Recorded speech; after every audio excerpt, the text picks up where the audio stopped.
your blood pressure numbers. Get down with your blood pressure. Self-monitoring is power. Learn more at manageyourbp.org.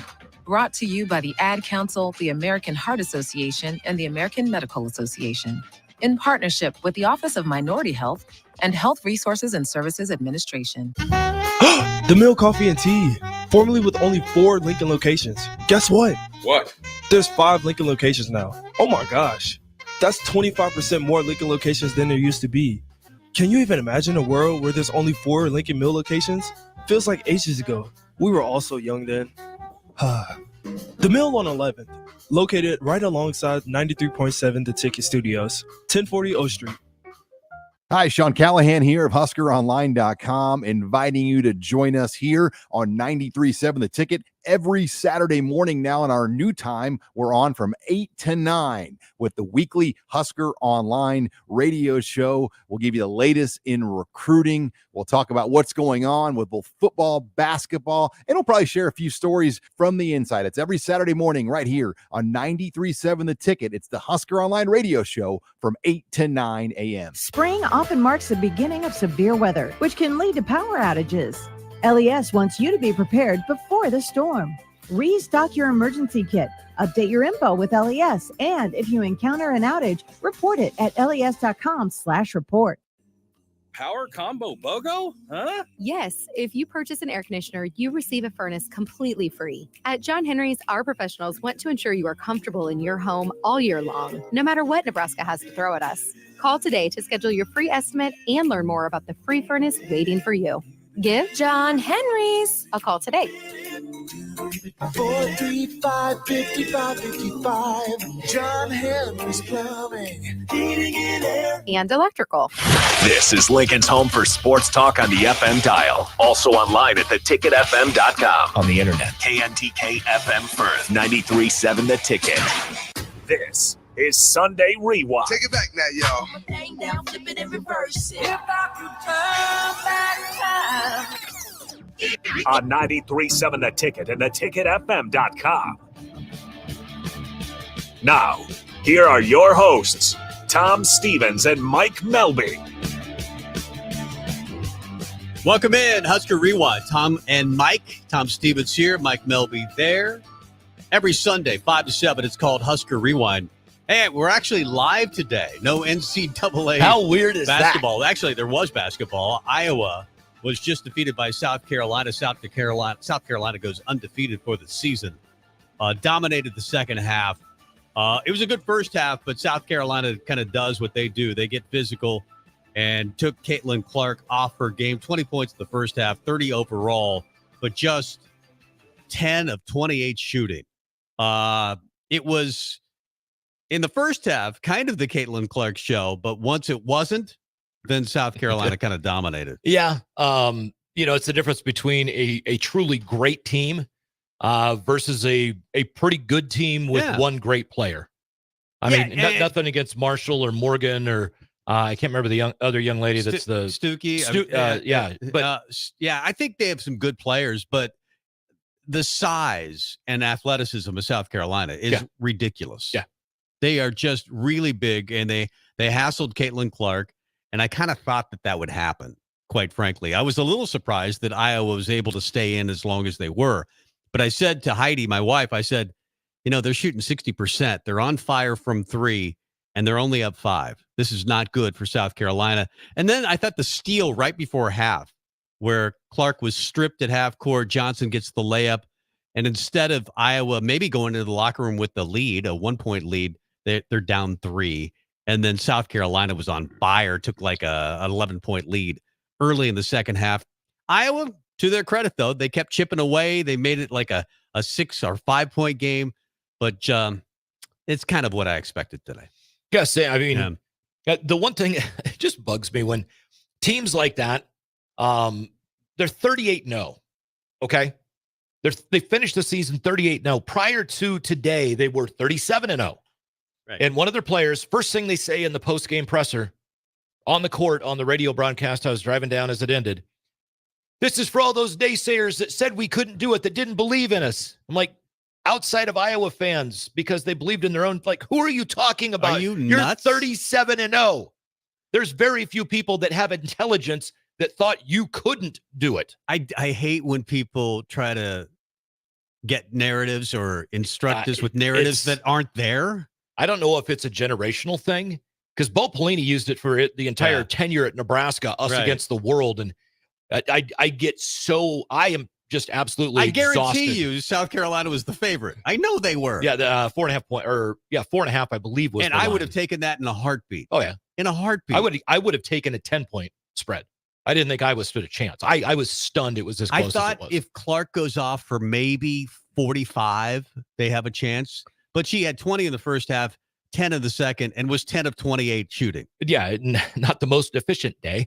The other thing is she would have had 20 assists if her teammates would have made very makeable baskets. And that's the difference between a great team and a really good team with one great player. South Carolina, 4 players in double figures. They out-rebounded Iowa 51-29. Points in the paint dominated by South Carolina 48-32.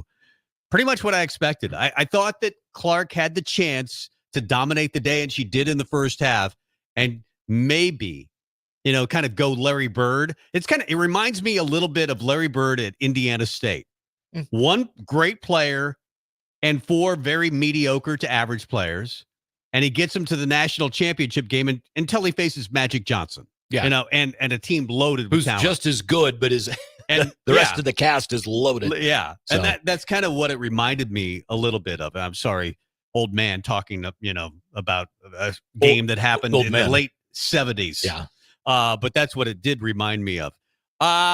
We should get to the opening kickoff because it's time. Here it is. I have to reach way over here for the opening kickoff, and then I can't do it.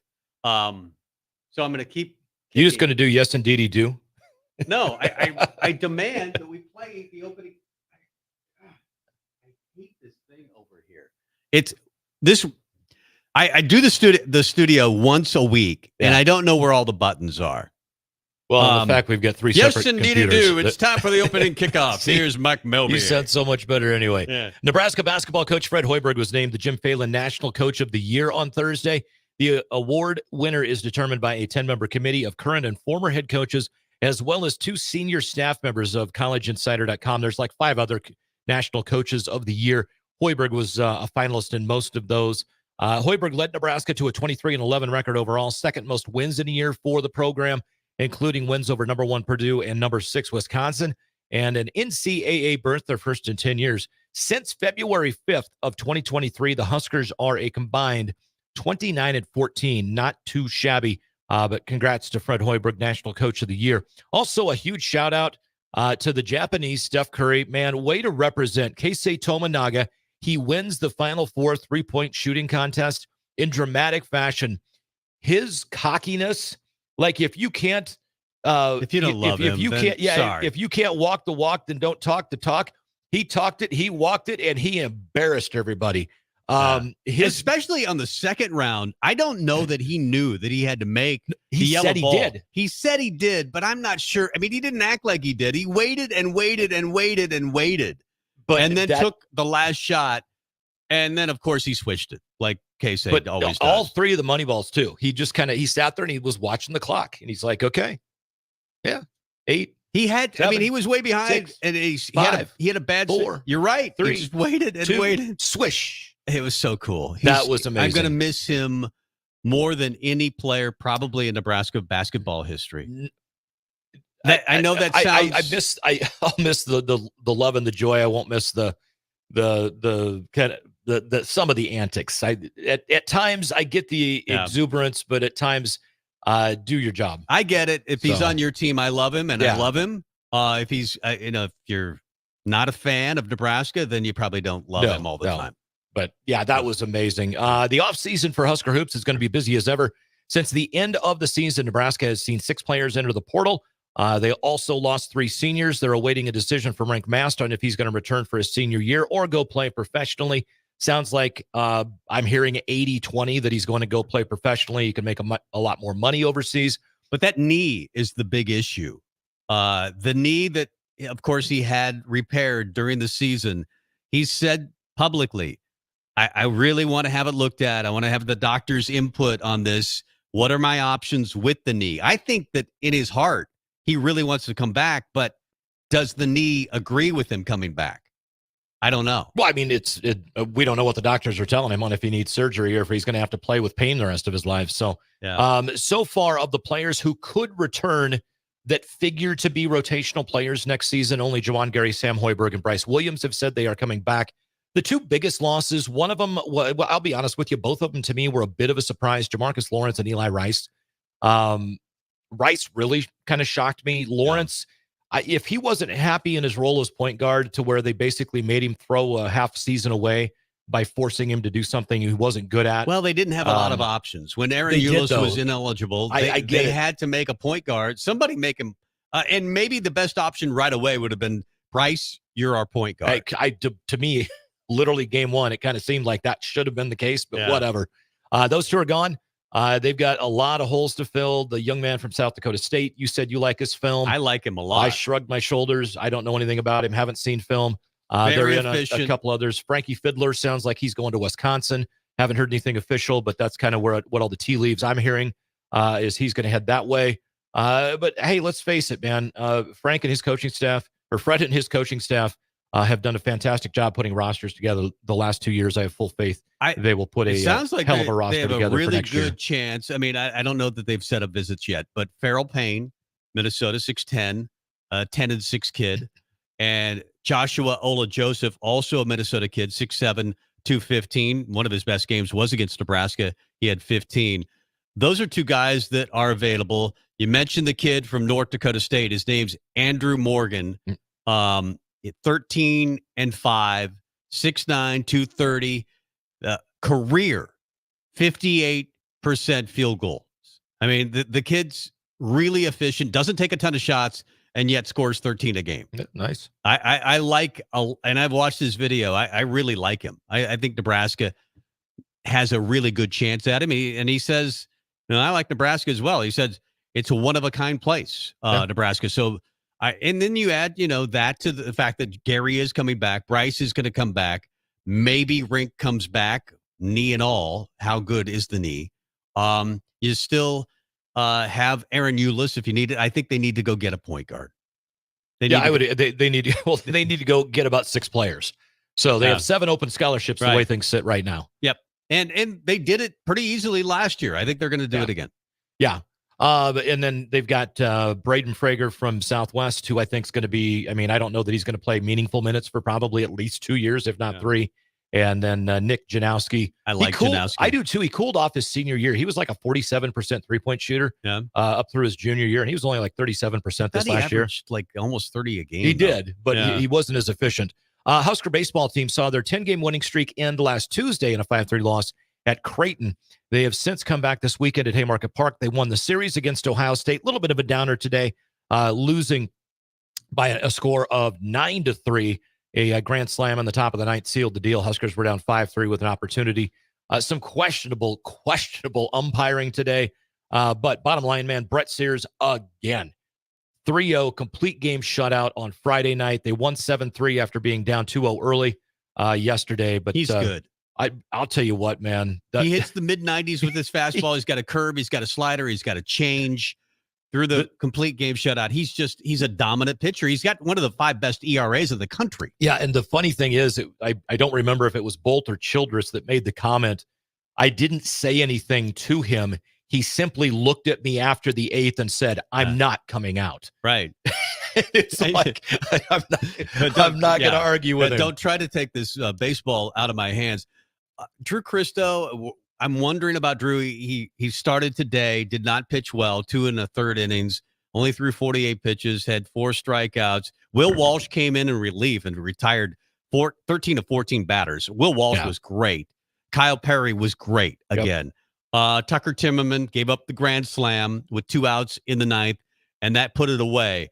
But let's face it, they need to solve, and maybe it's Will Walsh. Maybe it's as simple as saying, hey, Will, you're our Sunday guy. Because they moved Mason McConaughey to Saturday, and he pitched really well. Yeah, and I mean the wild card, the X factor this year on something that you haven't seen yet was a consistent Drew Christo coming into the season, and you simply haven't seen it progress at all. Right. I don't know that you see him start another game unless it's a midweek game. He's going to probably come out of the pen. I don't know if anybody can help him out. Like, he throws really hard. He can't hit the strike zone right now with the fastball. Yeah, his changeup and breaking stuff is good, but his fastball, it just doesn't seem to be able to get over the plate. Nebraska sits at 23-6 overall. They're going to play at Kansas Tuesday. They're 5-1 in conference, by the way. First time they've played Kansas since the Big 12 dissolved, or they left the Big 12. Sorry, they haven't dissolved yet. It's coming. And then they've got a 3-game series in Piscataway against Rutgers next weekend. Softball team sits at 23-15 following their 6-5 loss in 10 innings today to Penn State. 15-5 though in their last 20 after starting the season. They're really playing well right now. They are. Bigger story coming out of Bowlin Stadium this weekend though was the engagement of former Husker pitcher Carly Sievers to former 93.7 The Ticket show host Nathan Brennan. We love Nate. And here's the thing. Here's what we're going to do.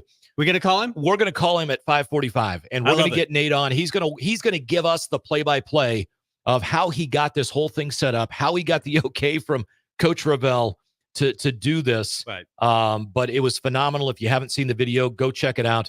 But Nate Brennan, Carly Sievers engaged. Carly was a scholarship award winner from Seward. She's a doll. Unbelievable young lady. Beautiful girl, great personality, and Nate's okay too. Yeah, he is. Yeah, he's okay. Spring practice is well underway for second-year head coach Matt Rule and the Husker football team. So far, it appears that Dylan Raiola is living up to the hype, and Daniel Kalin is not far behind. Dante Dowdle has been impressive, yet inconsistent, it sounds like, at running back. He's got to work on a pass pro, and it sounds like he's got to work on taking a couple of plays off every now and then. But if anybody's going to get him in shape, I think the staff will. Transfers Isaiah Nayor and Jamal Banks have shown they are going to be a substantial upgrade to the receivers room. Demetrius Bell and Jalen Lloyd are two other names coming out of that receivers room that we're hearing a lot about. And evidently, Nash Hutmacher and Terrence Knighton almost got into a fight the other day because Nash wanted to go back into practice. That's funny. And Terrence is like, dude, you just got done wrestling for 2 months. Take it easy on your body. Yeah, well, yeah, he had to lose all that weight. He was played at 330 for Nebraska, and then he got down to 285 to wrestle at a really high level for one of the best wrestling teams in the country in Nebraska. He did it, and they were concerned, and justifiably so, switching back from wrestling. And he says he's in the best shape he's ever been in his life.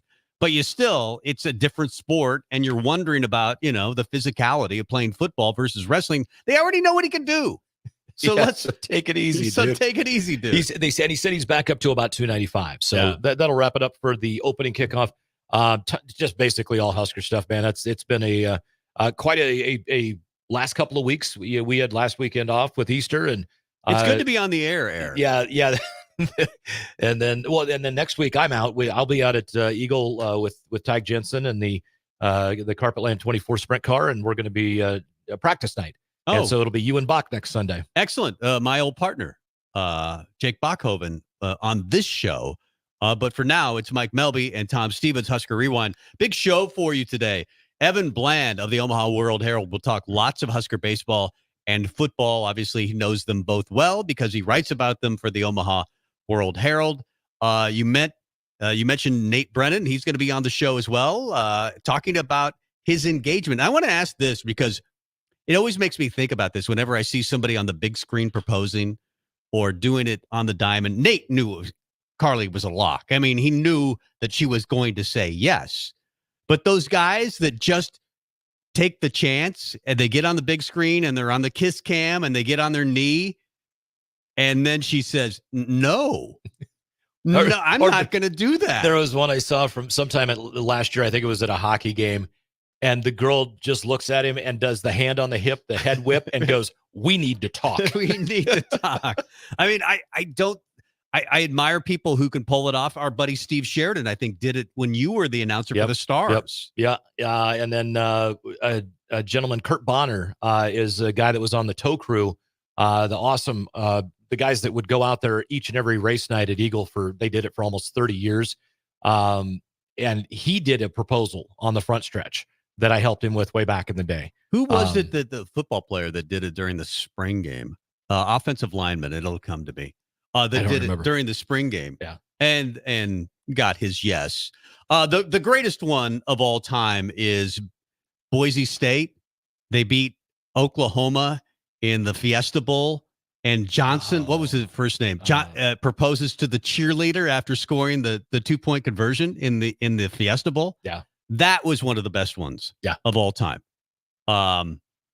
And he knew that was going to be a lock as well. Write that script. I mean, okay, here's what I'm going to do. That's the best ever. We're going to score a 2-point conversion to win the game, and I'm going to go propose. We're going to beat Oklahoma, one of the best teams in college football. Then I'm going to propose to my girlfriend on national TV. And that worked out really well for him. I did want to mention this because the Final Four, you mentioned the Final Four, the national championship game happened on the women's side. The Final Four still has the national title game to be decided. But it was played last night. Purdue over North Carolina State, 63-50. Zach Edey with 20 points and 12 rebounds in that one. It was a bad offensive night. Purdue shot only 40%. North Carolina State, 36%. That was a bad first game last night. Didn't they break a record for like the most over and back calls in a single game? I think they broke the backboard a few times. It was the bricks. It was terrible. But then the next game was a little better. UConn over Alabama. No surprise there. 86-72. It was much closer than that. It was tied at 56 with 12 minutes left to play. And then UConn went on a 30-16 run, and it was over. But I can't wait for Donovan Clingan versus Zach Edey. Yeah. Those are two of the biggest humans in the world. Clingan is 7'2", 280 pounds, and Edey is 7'4", probably 300 and some pounds. So that'll be a good final.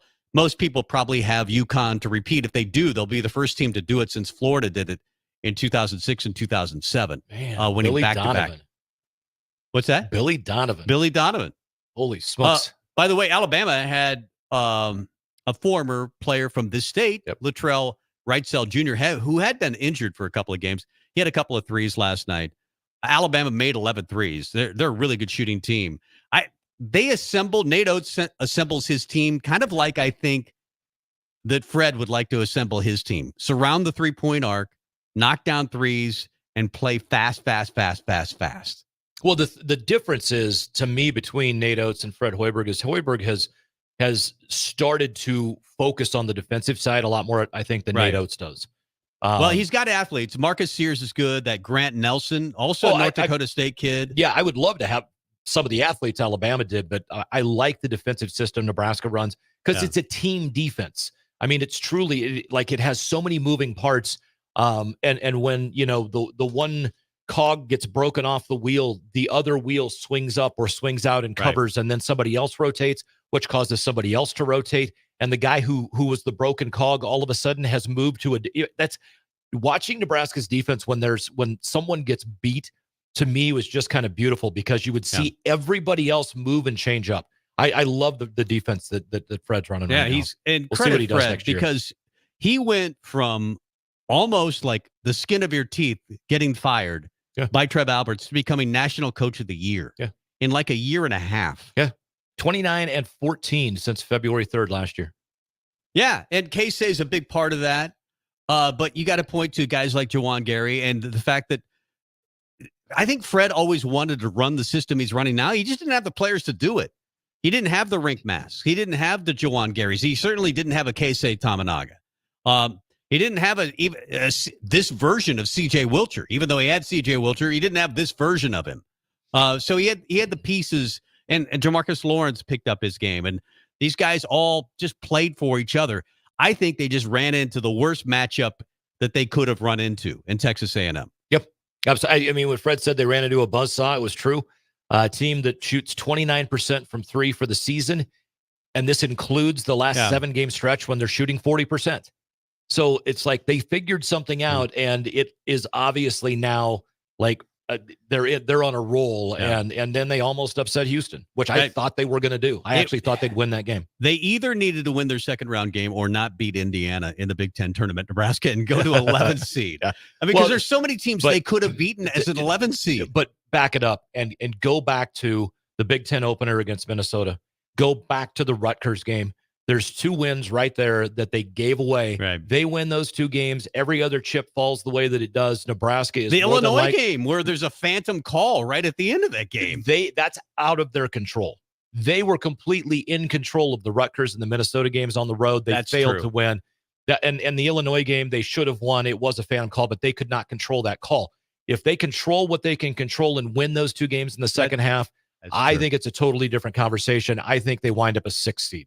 That's probably true. And then they're really dangerous. And then it depends on the 11 seed draw that they get. That's true. I mean, it's all about matchups, and we said that going into the NCAA tournament. I actually thought A&M would be a decent matchup. I didn't know A&M would shoot like that. They shot out of their absolute gourd. They were really, really good. And then, of course, they almost beat Houston, so they were really good. Let's get to break. Come back with Evan Bland of the Omaha World Herald. We'll talk Husker football and baseball next. Working at Continental in Lincoln isn't a job, it's a career.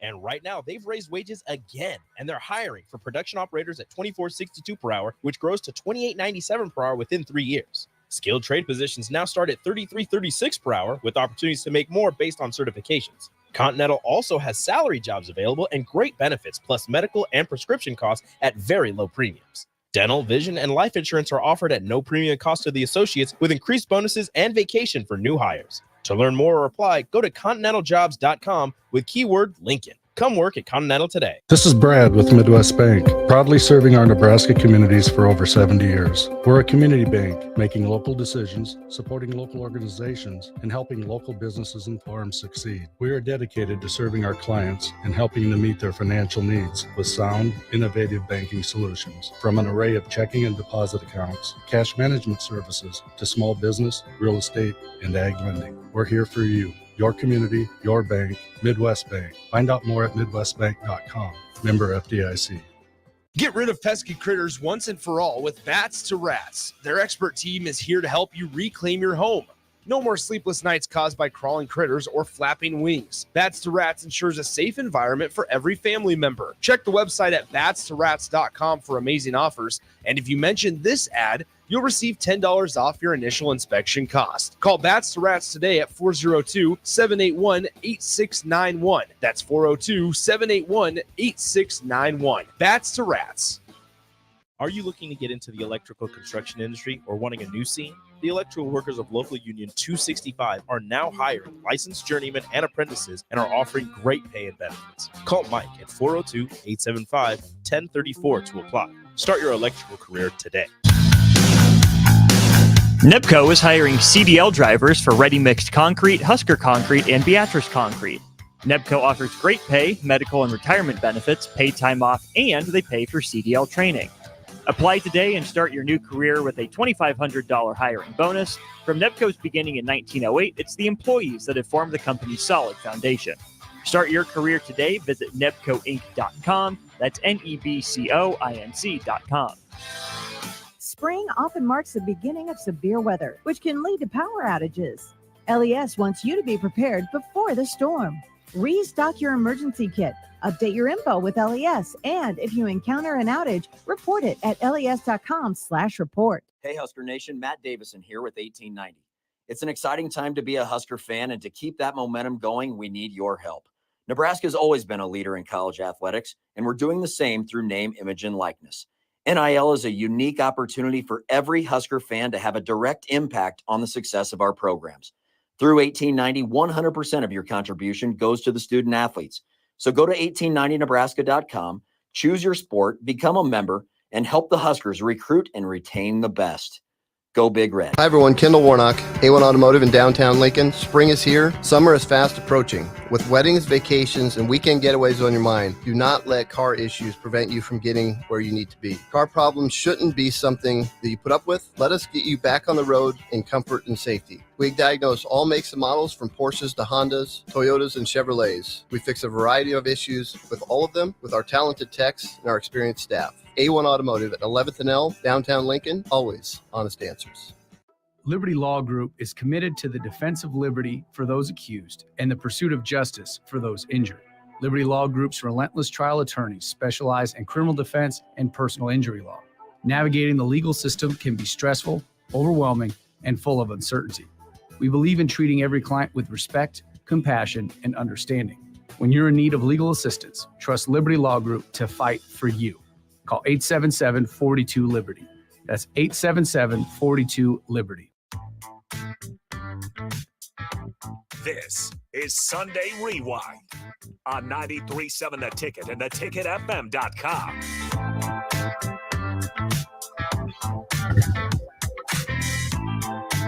Welcome back to Husker Rewind here on 93.7 The Ticket and theticketfm.com. That is Mr. Tom Stevens. Hello.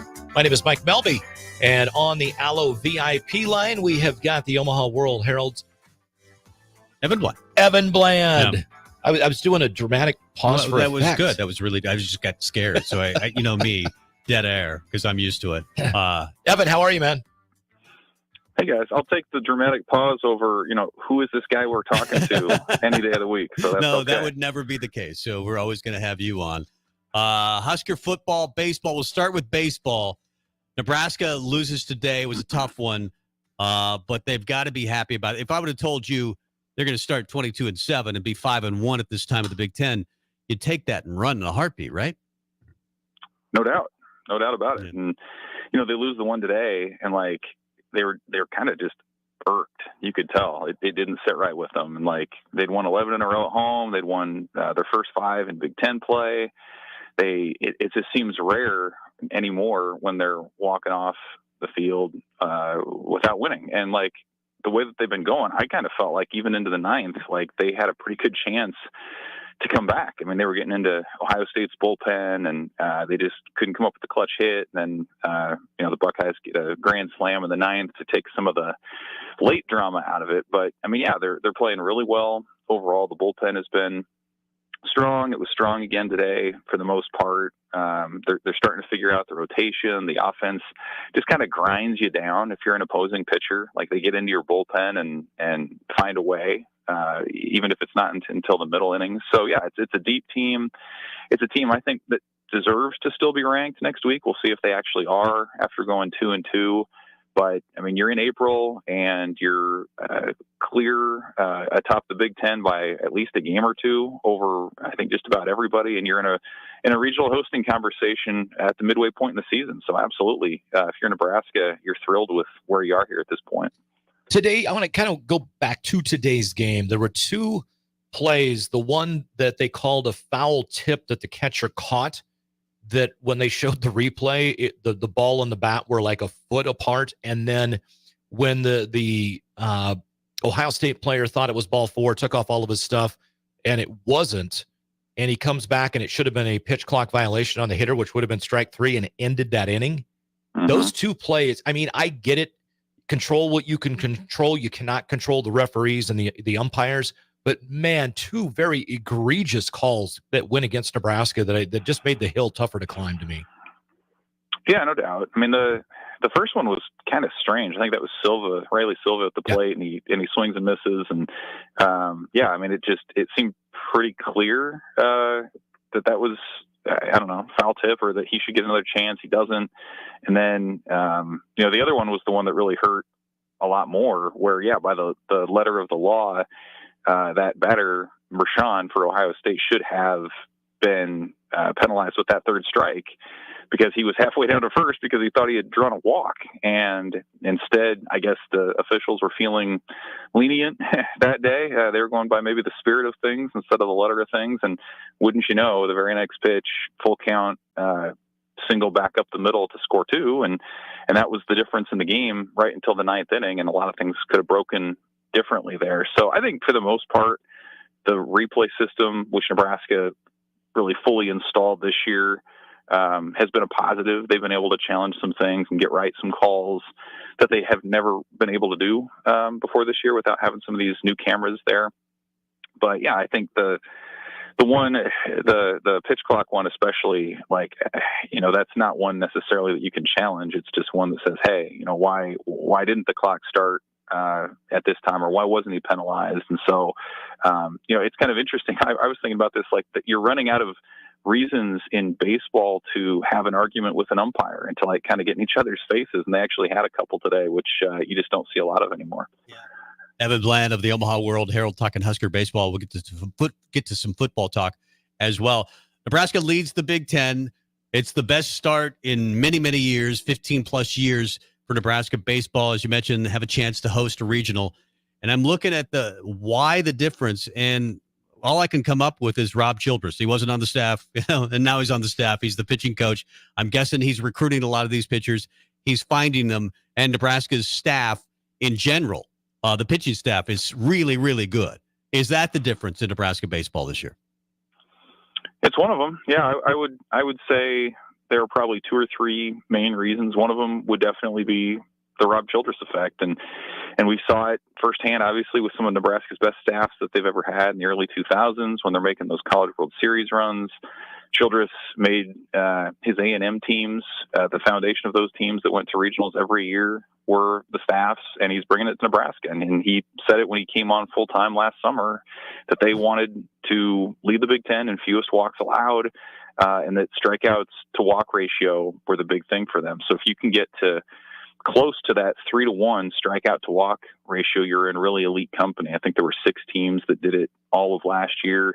Nebraska's among the leaders nationally in that right now. And it's a little bit different. Like if you're a Major League Baseball fan, I think the kind of the prevailing thought is like, okay, you need to have a big inning or 2 to win games. College baseball, oftentimes it's about who makes the fewest mistakes. Like if you can avoid the errors, if you can, in this case, avoid the free passes, the walks, the hit batters, that makes a huge difference. And it puts the onus on the hitters to actually get those hits and to get on base. And so that's something Nebraska's been really good about this year, is limiting those walks, making the opposing side earn the offense that they do get. Ohio State did earn it today, I think, for the most part. They did come up clutch in some spots and again, had that late grand slam. But, I think the thing with Nebraska, too, is like they've always had sort of that Friday or Saturday guy that you can rely on. They've usually had a dominant closer or somebody you feel good about, but they haven't always had that depth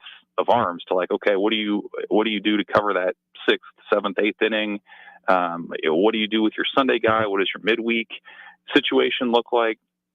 And for the most part, Nebraska has found some quality options there. And a lot of that does trace back to Childress and his idea and philosophy of hammering home like repeatability of delivery and mechanics. And then just attacking that zone and doing it with conviction with whatever pitch you're throwing. And it does make a difference. And there's Nebraska, at the top again, being competitive in midweeks, having a dearth of, or I should say a flush of bullpen options on Sundays. So they're looking good. And I don't think it's any coincidence Rob Childress is the guy calling pitches right now. Evan Bland from the Omaha World Herald joining us on the Allo VIP line here on Husker Rewind on 93.7 The Ticket. Evan, I want to continue the conversation before we put a bow on Nebraska baseball. Continue with pitching, and one individual started out as the Friday night guy, and he was the Sunday guy today. Drew Christo still seems to struggle a little bit with control with the fastball. What are your thoughts on him, and how do they use him going forward? Yeah, it'll be interesting what they decide to do. I mean, again, it was the slow start for Drew where, leadoff triple, RBI ground out, Nebraska's down before, some of the church crowd even settles into its seat at Haymarket Park. And so he did settle in a little bit. I don't think he walked anybody today, which is encouraging. But a lot of hittable pitches. Certainly Ohio State was able to square him up quite a bit. And, you could kind of see the direction it was trending a little bit because Nebraska they've kind of moved him back as the season's gone on. He's been the Friday guy, he's been the Saturday guy, and now he's the Sunday guy. And I think part of the idea behind that is when you see what Brett Sears and Mason McConaughey are doing, getting into the 6th inning or later, that leaves a guy like Christo on Sunday to where if he does have a short outing like he did today, then that should free up some more of the bullpen to be there to fill some of those innings at the end of series. Now, what do you do moving forward, I think is interesting. I mean, I kind of asked Will Bolt that question after the game a little bit because the guy behind Christo, Will Walsh, came in and looked pretty good for the most part against Ohio State. I mean, he turned him away in the 4+ innings that he was in there. So I think you could make a case that Walsh could get another look on as the Sunday guy moving forward. Maybe you move Christo into that Tuesday spot where those games tend to be a little bit more bullpen heavy anyway. And maybe it takes a little bit of pressure off of him if he's feeling that. But I mean, we'll just kind of see. He's got he's got talent, a ton of talent.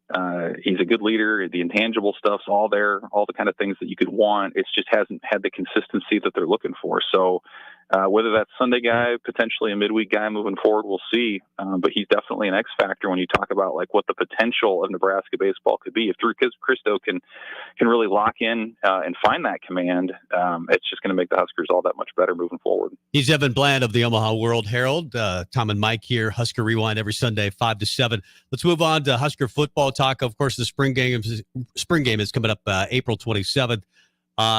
This quote stuck out to me from Marcus Satterfield, the offensive coordinator, yesterday or the day before. Said, we're going to throw the football. And that's, I guess, not a big surprise, but you've got two guys throwing the football this spring that are freshmen, that are true freshmen. Dylan Raiola, sure, a 5-star. Daniel Kalen, a pretty heralded himself. And I know they're talented quarterbacks, but when you see the offensive coordinator saying, we're going to throw the football for a team that had 31 turnovers and 25 turnovers from the quarterbacks last year, that might have some Husker fans a little fearful. What do you think when you see that? Well, I think it means they have better options throwing the ball. Yeah. You think about what the struggles Jeff Sims went through, and Heinrich Harburg, his strength has been running and being a tough runner. That was evidenced by the fact that Nebraska incorporated some option running plays into what they were doing. And so, Kalen and Raiola were both Elite 11 guys, high-end quarterback prospects. And Harburg's still working through mechanics and coming along, and I don't think he's a finished product either.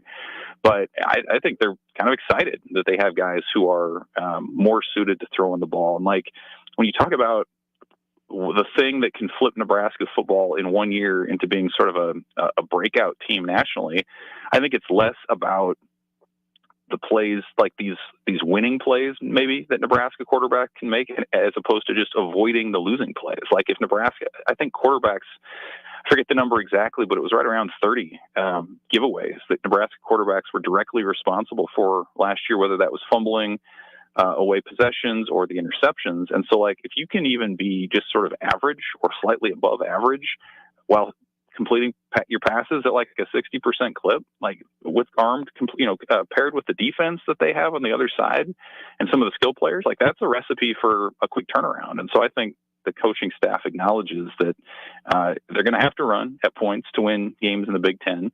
They haven't always, in their first year, had the personnel to do what they wanted to do, and now they do. And the other quote that stood out to me was Dylan Raiola. I thought what he said, one thing that he had been doing well was creating explosive passes, stood out because it's not just deep balls, he said. It was like throwing 5-yard passes in space and letting some of your receivers or running backs make plays. And like that's, to me, the sustainable offense that Nebraska can have moving forward. It's not going to be, throwing it up and praying to Jalen Lloyd 40 yards downfield every time, but like you can make a living out of 5-yard screens or swing passes or short to intermediate routes with some of the skill players that they have. And if those guys then can add some yards after contact, I think that's where you're cooking. So if Nebraska has guys that can complete those short to intermediate routes at a pretty high rate, I think that's a great starting point and maybe one of the biggest differences from last year's offense. Evan Bland from the Omaha World Herald joining us on the Allo VIP line. Evan, I want to ask you about the quarterback situation specifically. Twofold question. One, let's make the assumption with what we've heard. It sounds like Dylan Raiola is living up to the billing. It sounds like he might be QB1 come August 31st. Let's assume that happens. What do you think they do with Heinrich Harburg? He's too good of an athlete to have sitting as a third-team quarterback. Is it a package of plays? Is it some tight end H-back stuff like we saw in the opener last year? What do you think they do with that athlete? Yeah, I think any of those things are possible. Like, first of all, I think if you're the coaching staff, you tell whoever's not starting that it's been many years since Nebraska's gone through a season without the backup taking meaningful snaps. Like that's the first thing. So be ready to go. And Harburg is an in-state guy. He's from Kearney. He knows kind of the importance that this program is to this state and what winning means to people here. And so I think maybe more than a guy who would come in from a coast, like I think he would understand that maybe he would have a different role than what he had last year as an 8-game starter. And so, maybe we see a little bit of what we saw in the opener against Minnesota last year, where he could fill an H-back role or catch a pass or maybe be sort of a wildcat look. Somebody who can get a couple tough yards for you in an interesting spot or give a defense a different look.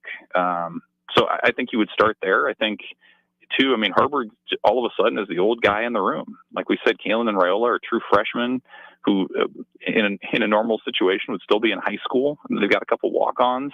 And so Harburg is the only guy who's started games and kind of knows what this is all about. So he does have value, I think, behind the scenes as well, as a little bit of a mentor. And then, he participated in the dunk contest that Nebraska had at the basketball game a month or so ago. And he's explosive. He's a leader. He gets Nebraska football. So I think there's a lot of value that he can bring in all those areas, even if he's not the one taking snaps on opening night. Well, it looked like Nebraska maybe turned down Kyle McCord. He decided to go elsewhere. I think he's at Syracuse now. Do you think they look at the spring game, then decide, maybe we should grab a guy out of the portal? A lot of guys go into the portal after spring games. Do you think Nebraska will? Well, it's going to be the ultimate test, because what we've heard from Matt Rule and coaches has been that those quarterbacks are ahead of maybe where they expected. Now, it's one thing to say that, but it's another thing then to see kind of how Nebraska operates once the spring ends. Because if they do feel like they need to get somebody, they're going to do it. They're going to go to the portal and look for a veteran option, maybe somebody in their 4th or 5th season who can make a little NIL money and maybe get a head start on being a coach and be a safety blanket or a mentor or whatever. And if truly these quarterbacks are ahead of where Nebraska expected, and if they're pleased with their progress, then I think you'll see them be quiet in portal in that regard. There's probably at that point no reason to, if you feel like you have 2 or 3 quality options. So it's interesting, right? Like, you think even back to the 2018 quarterback battle with Adrian Martinez and Tristan Gebbia, like that was still pre-portal as we know it. And so those guys were there, and that competition had to go all the way up until the week of the first game. It's a different world now, where you're actually going to see some sort of, I think, concrete evidence one way or the other based on what they do. Again, just hearing what Matt Rule has said and what players have said at this point on this Sunday afternoon, my hunch would be that they are probably set with who they have. They're investing so much in the guys that they have that they'll probably stick with them. Maybe that changes. Maybe there's an injury. Maybe something happens. But I think as of right now, just with the information that we have, Nebraska may be comfortable rolling into this thing with 3 scholarship quarterbacks. Evan, I love this time of year. We're going to talk baseball and football with you. This is fun. We'll have you back more as the season goes along. Appreciate it. Sounds great, guys. There you go. Thanks, Evan. Evan Bland of the Omaha World Herald. He writes Husker football stories and baseball stories as well. A lot of recruiting stuff as well. He knows his stuff. He's really, really good. Evan Bland. I do think that, man, go to the portal. I mean, just because every year, I understand Nebraska doesn't think they're going to run the quarterback as much. And that was a big part of the reason, that Adrian was banged up, or Jeff Sims was banged up, or Harburg was banged up, or but Casey Thompson was banged up as well. And he wasn't really a running quarterback. That would be the type of guy I would love for Nebraska to have gotten. In fact, Casey would have been perfect as your safety valve, but he doesn't want to be a safety valve. He doesn't want to be a blanket guy. He wants to be the starter. No, and then that's the whole thing. I kind of am with you. I don't really care what happens for the remainder of the spring and in the spring game. I think they've got to go get another quarterback. But it's they're not going to get a Kyle McCord type. There's no, but you're not going to promise those guys that they're going to be the starter. Well, that's the whole thing. You're not going to promise anybody with Dylan Raiola looking the way he's looked from what we understand so far at spring ball. And Kalen and Daniel Kalen as well. You need to bring in a guy that, maybe he is a redshirt freshman, redshirt sophomore that can give you depth and get into that fight as well. But Purdy would have been that guy. He would have been perfect for that role. I guess I like Purdy more than you did. I still don't think he's a Power 5 quarterback. I just don't. Wow. I do. I really think, and maybe I'm thinking of his brother when I say he's a Power 5 quarterback, because his brother Brock was an MVP, type quarterback. So there you go. We'll see. I think there's a little left in the tank for Chuba. We'll see where his career goes down the road. Let's get to break. Come back with more. He's Mike Melby. I'm Tom Stevens. It's Husker Rewind. Spring often marks the beginning of severe weather, which can lead to power outages. LES wants you to be prepared before the storm. Restock your emergency kit, update your info with LES, and if you encounter an outage, report it at les.com/report. The captain, Vershawn Jackson. If I'm going to watch a man run around, I want to see him run around in tights, in shoulder pads, in helmet, mouthpieces, and gritting their teeth, squinting their eyes, some people closing their eyes, and smashing into each other. That's what I want to see. That's football. That's football. That's football. Don't nobody want to see no we shall overcome type football. They want to see some rock'em sock'em hit you in the mouth football box. Exciting football. Liberty Law Group is committed to the defense of liberty for those accused and the pursuit of justice for those injured. Liberty Law Group's relentless trial attorneys specialize in criminal defense and personal injury law. Navigating the legal system can be stressful, overwhelming, and full of uncertainty. We believe in treating every client with respect, compassion, and understanding. When you're in need of legal assistance, trust Liberty Law Group to fight for you. Call 877-42-LIBERTY.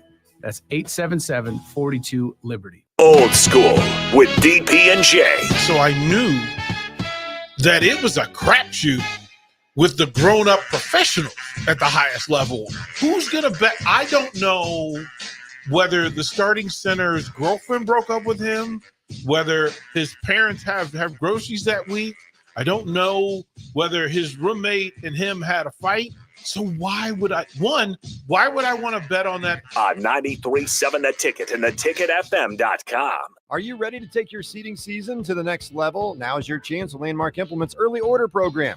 Don't miss out on the best deals of the season on new John Deere air seeders and drills, including the N500C Central Commodity System. Experience the ease of operation with the new N500C's intuitive design, simplifying your seeding process and saving you valuable time in the field. Lock in the largest cash discount, snag the best financing rate, and ensure availability on a new drill.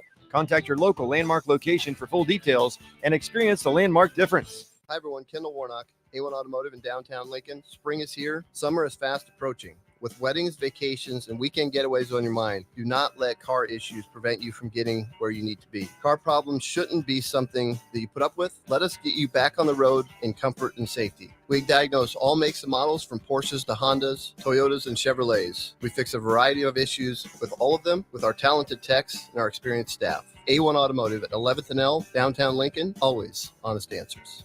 What a day. I could sure use an afternoon pick-me-up. Hold up. The new 93.7 The Ticket location has a milk, coffee, and tea inside? Oh, yeah. This is a game changer. Need an afternoon pick-me-up? How about a coffee or smoothie on your way to work? Stop by the Ticket Mill location on 1040 O Street to get your go-to drink or try out our new game day drinks, exclusive to the Ticket Mill location. We know it'll make your day a million times better. Early break with Sip and Jake. I'd like to have my fun maybe more like on like a Tuesday, like in February or something. Let's see if I can pull a prank on somebody. Yeah, but not on it's prank like day. It's total amateur hour. Yeah, it's just like National Prank Day. Yeah. Yeah, I do got a little announcement to make. What's that? Oh, wait, breaking news? I won't be here Wednesday, Thursday, Friday, or Monday. Whoa. What, Kitty? This April Fools. Oh! He got it. That's actually well done. It's so good. Early break with Sip and Jake from 6 to 8 every weekday morning on 93.7 The Ticket. This is Sunday Rewind on 93.7 The Ticket and theticketfm.com. Welcome back to Husker Rewind here on 93.7 The Ticket and theticketfm.com. That is Tom Stevens. Hello. I am Mike Melby, and on the Allo VIP line, it is the newly engaged Nathan Brennan. Nate. Woo-hoo! Congratulations. You did it. Dude, how are you? I'm doing well, guys. It's always a pleasure to be on your show, so I appreciate you having me on. And I'm doing well. I tell you what, it's been a whirlwind, 24 hours or so to say the least. But we are officially back in Kansas City now, and trying to relax a little bit before we get the week started. But it's been a good couple days. By the way, congratulations to our Royals. They've won 4 in a row.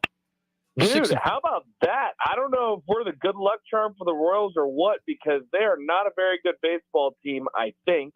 But they look pretty darn good. So, well, we'll take any wins any way we can get them. Who knows? Maybe the Royals will surprise the people this year. Well, it helps that they played a team in Chicago that is 1-8, I think. I think they're 1-8. Well, and they're terrible. I tell you what, too, they're going to be competing with the Marlins. Last I saw, they were 0-9, so I have no idea what the hell is going on over there. So who knows? We'll see who can finish worse this year. Hopefully it's not the Royals for once.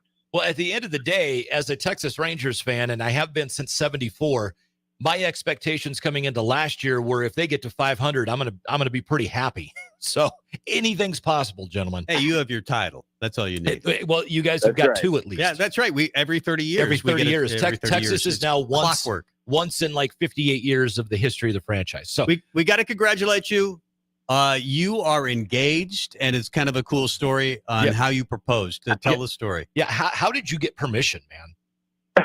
Well, I tell you what, when you have someone that is Division I athlete and played for the program, it certainly doesn't hurt. It certainly helps to have a few connections that way. But I feel like the best way to tell the story is to take it back.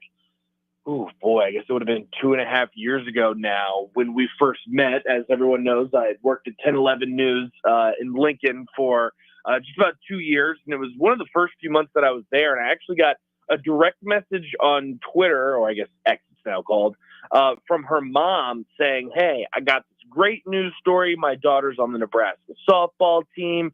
She actually started this pen pal program." So this was during COVID. So the players on the team would write letters. They'd send them over to nursing homes, and then they were able to meet the people in the nursing homes. It was great. Awesome. Gold morning news story, by the way. It was a great news story. And we met for the first time, and it was just one of those things, man. It's just when you meet the right person, you know. And I knew from the beginning, and I ultimately asked her out. After the story aired, I want to make sure I still have my journalistic integrity.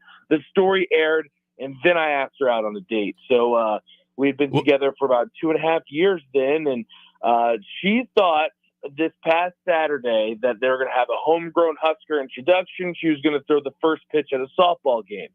So we got her on the field. That was how to get her on the field without her knowing what was going on. So she thought she was going to be throwing out the first pitch. They were able to play this news story that we had from 2.5 years ago, or however long it was now. And then she turned around, and then boom, no first pitch. I was on a knee. It was great stuff. And she says that she was surprised. I'm sticking with it. I don't think she knew. She tells me that she had no idea because, as you guys know Carly, she is very stubborn, and she told me that she cannot be surprised. She will not be surprised by our proposal, but I think we successfully did it. It was awesome, man. It's been an awesome 24 hours, and I'm very lucky. I'm a lucky guy. Yeah, you are. And I go back to when you first met her. I remember you and Carly and myself and Tracy had a couple of fun adventures together. We won't get into there's stories we can share on the air, and then there's those couple of nights. At any rate, I remember you telling me about that time between when you met her and when the story aired, and you were seriously worried about whether or not you'd lose your job if you asked out somebody that you did a news feature on. You're like, am I violating some rule? Is my media career over if I ask her out on a date? Like, you were genuinely concerned. I was, man, and it's just one of those things. You're kind of the new kid on the block. I was a 22, 23-year-old kid right out of college. I didn't know how these things work. And then it was funny. I'm not going to name the anchor, but I asked them, hey, like, is this okay? You've been in the business a lot longer than me. And they say, yeah, I've gone on plenty of dates with people I've interviewed in the past. And I was like, okay, bingo. That's all the approval that I needed. So I took that and ran with it. But it's been a great couple of years, man. It's been a great couple of years. Did you know that you were going to do it in that fashion, like in a public arena? Because sometimes, obviously, absolutely. Hey, listen, I'm on television, guys. I love the spotlight on me. And I keep telling her, of course, I'm going to tell her it was all about her, as these proposals are. But, I love the spotlight on me. But I knew the thing is, she was very adamant. She wanted her family and friends to be there. And I was like, how do I get them there without her knowing what's going on? Right. And I felt like Nebraska softball was the best way to do it. And getting her on the field was just the icing on the cake. Well, congratulations. You're obviously going to be are you going to stay in Kansas City for the rest of your lives? I have no idea, man. No. It's one of those things. You guys know, you've worked in media long enough. These things move and these things move fast. I don't know. Who knows? Hey, maybe we'll end up back in Nebraska. Who knows? That would be awesome. Come back home. And the other thing is, people don't understand, college athletes, all they see is what they do on the field. People like you share news stories that show kind of the other side, the real life side of them, and share for everybody that's listening what Carly is doing with her life and with her career, because I think it's astounding. She's such a caring and giving person. She is, man. I tell you what, she's certainly a better person than me, and I think that we'll second that. Explains. Well, we agree with that. I was about to say, I don't think you needed me to tell you that. But she's a better person than me, but she's going to Kansas for graduate school right now, and she's studying speech therapy. So she wants to work with older adults, some that have developmental differences as well. So she's really doing the Lord's work, man, and she's a better person than me, and she helps out people that normally are overlooked in certain capacities that shouldn't be overlooked. So she's going to have her speech language pathology degree here in a year. Next May, and then she's going to be doing that type of work. So she's a great person, and I'm a lucky guy. I'm a lucky guy, to say the least. Well, so is she. I mean, you're really talented, and we know that's the people in the news media, the sports media, they move a lot. So we'll see you moving up the ladder, probably on ESPN within the next year or so. But you're a talented dude, and you're a really talented dude on the ticket. And we enjoyed having you and working with you, and wish you all the best, because we love you both. Man, I appreciate you. I love you both. The ticket, Lincoln, Nebraska have been so good to me, more than I can even describe in words. And I love everyone in Nebraska. It's always a pleasure to come on your guys' show. Next time I'm in Lincoln, we'll get some drinks. And I'll tell you what, Mike, I don't think tequila will be involved this time around. Fair enough. Mike can handle it. Most people that drink with him cannot. That's right. I couldn't say it better myself. Thanks, Nate. We appreciate it. Congratulations. All right, guys. Thanks, Nate. Love you, bro. Nate Brennan. He was a talented guy when he was on 1011 in Lincoln, and now in Kansas City. That guy will probably move several times and to bigger and better markets. I'll be honest with you, man. Like when you asked him, is he going to be in Kansas City for the rest of his career? I'm like, there is not a chance in hell. Not a chance. He's Unless going to stay in that small of a market. Maybe play-by-play for the Chiefs or something like that. I don't know. I think he's more of a news guy. I know he loves sports, but man, I've watched some of his stuff on 1011, and I've seen the clips of what he does as a reporter, and I think he's now the morning show anchor in Kansas City. Yeah, he's more of a news guy than a sports guy. The dude is insanely talented. But he's going to wind up. He can do anything. Oh, I know. Wait, true. He can do anything. I think he winds. I would not be surprised by the time he is 35 years old if he is hosting some kind of a national news program. Yeah, he was great with Strick, and he was great on 1011, and he'll keep moving up. He's going to be a big star, and so will Carly. I was going to say, and then with what Carly does, yeah, truly one of the. That's a great couple, man. You talk about two people who are down to earth, genuine people that deserve to be happy together. That would be those two. I'm glad you called him to have him on, because that was fun to talk to Nate. We loved having him here at the ticket. I want to talk a little Husker basketball. Yeah. They have a lot of scholarships to give out from the portal. They have 7. Yeah, I just found a guy I want him to go get. So, yeah, let's do that. Well, let's do that. Talk a little Husker hoops. We'll do it next. Hi, it's Tom and Mike from Husker Rewind. And did you know that people who are represented by an attorney are often compensated up to 3 times more than someone who is not? Friedman Law has been helping injured people for over 60 years. It's all they do. If you're ever seriously injured in an accident, call Friedman Law at 402-476-1093.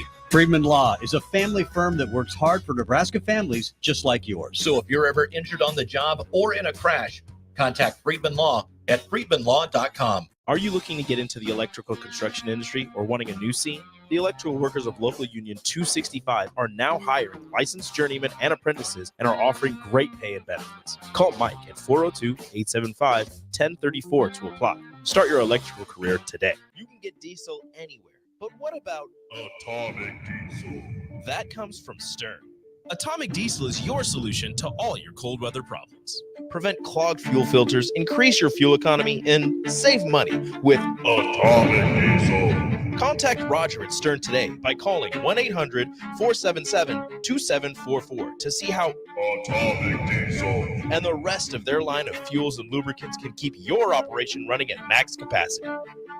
Your child was embarrassed when you arrived at their basketball game. 75% of parents or guardians report current alcohol use. Drinking alcohol can cause harm to children and loved ones. By drinking less, your child will be excited to see you at their basketball game. If you or a loved one is looking for help, find a treatment facility near you at findtreatment.gov. For immediate support, call, text, or chat 988. Brought to you by Nebraska DHHS in partnership with SAMHSA. Are you ready to take your seating season to the next level? Now's your chance with Landmark Implement's early order program.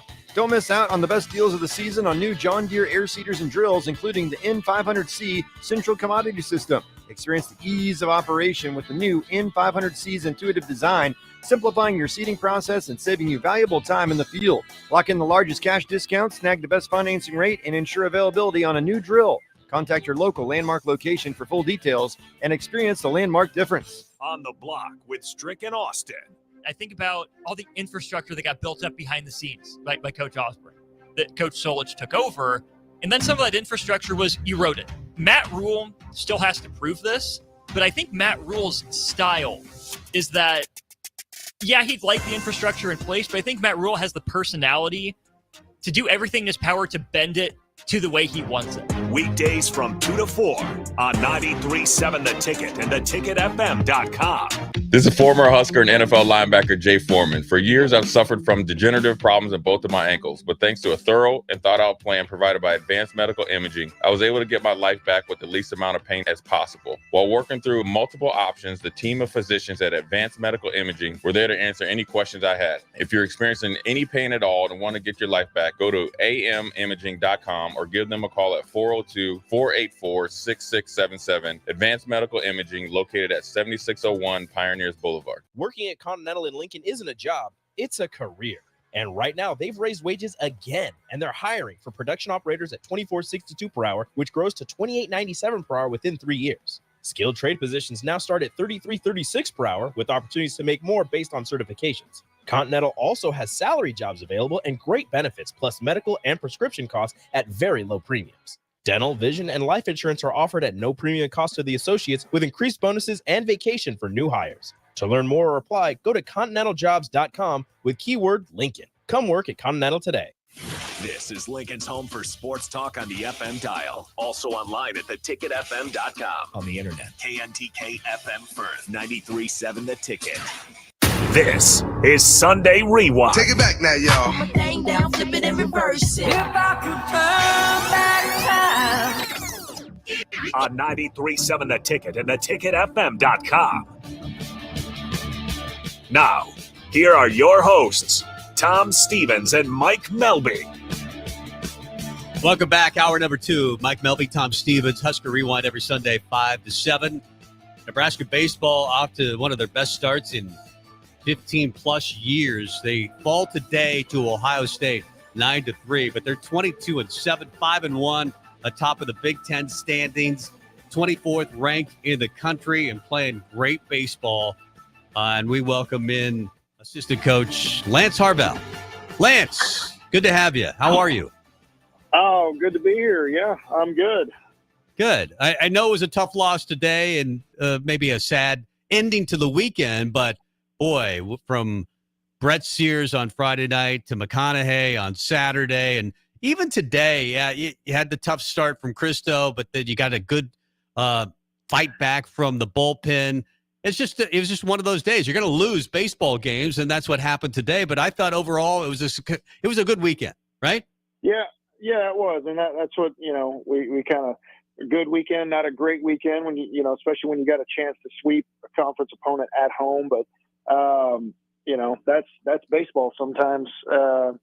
Fortunately and unfortunately, like you're going to be on both sides of it at some point. You do it long enough, but obviously we wish we would have played a little bit better, done a little bit more today, to go win and sweep the series. But you don't throw the baby out with the bathwater for sure. I mean, you sweep on the road last weekend and you win a series.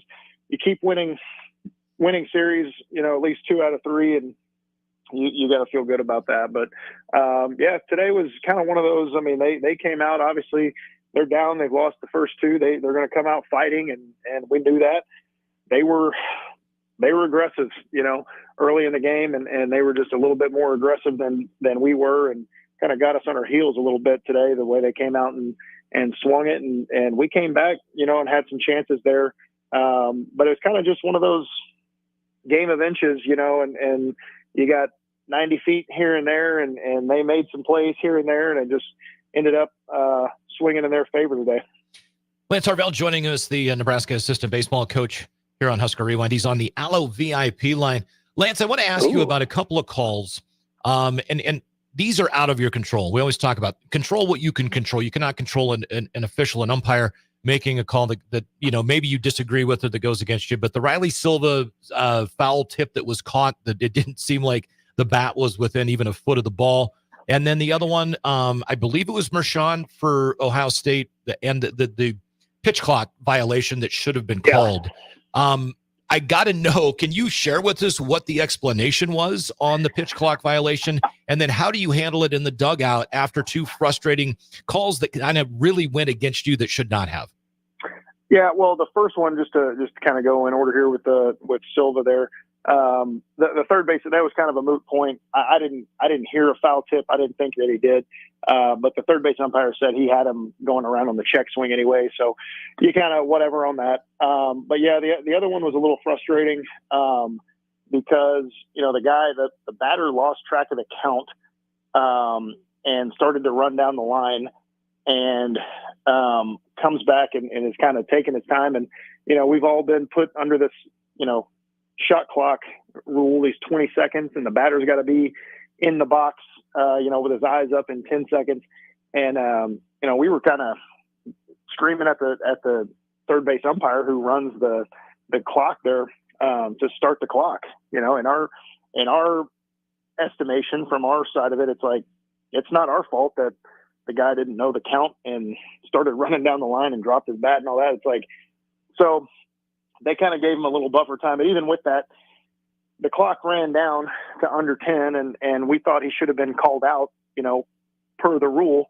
The umpires met, and what they came up with was that they sort of afforded him more time because, his Evo shield, his shin guard there on his leg had come off, and he had to redo that, and all this kind of stuff. So it was just kind of one of those. It was frustrating because he should have been out in the very next pitch. It's a 2-run single, which ended up being the difference in the game for a big part of that game. And yeah, I mean that was really the explanation that we got. The umpires kind of treated it, usually like if you have a foul ball or something like that, they don't reset it right away. They give everybody some time to reset. And that's what they ended up doing with this when it was, the batter just assumed it was ball 4 when it was only ball 3. And we were sitting there kind of pleading our case that, that doesn't matter. That doesn't, that shouldn't matter in this case.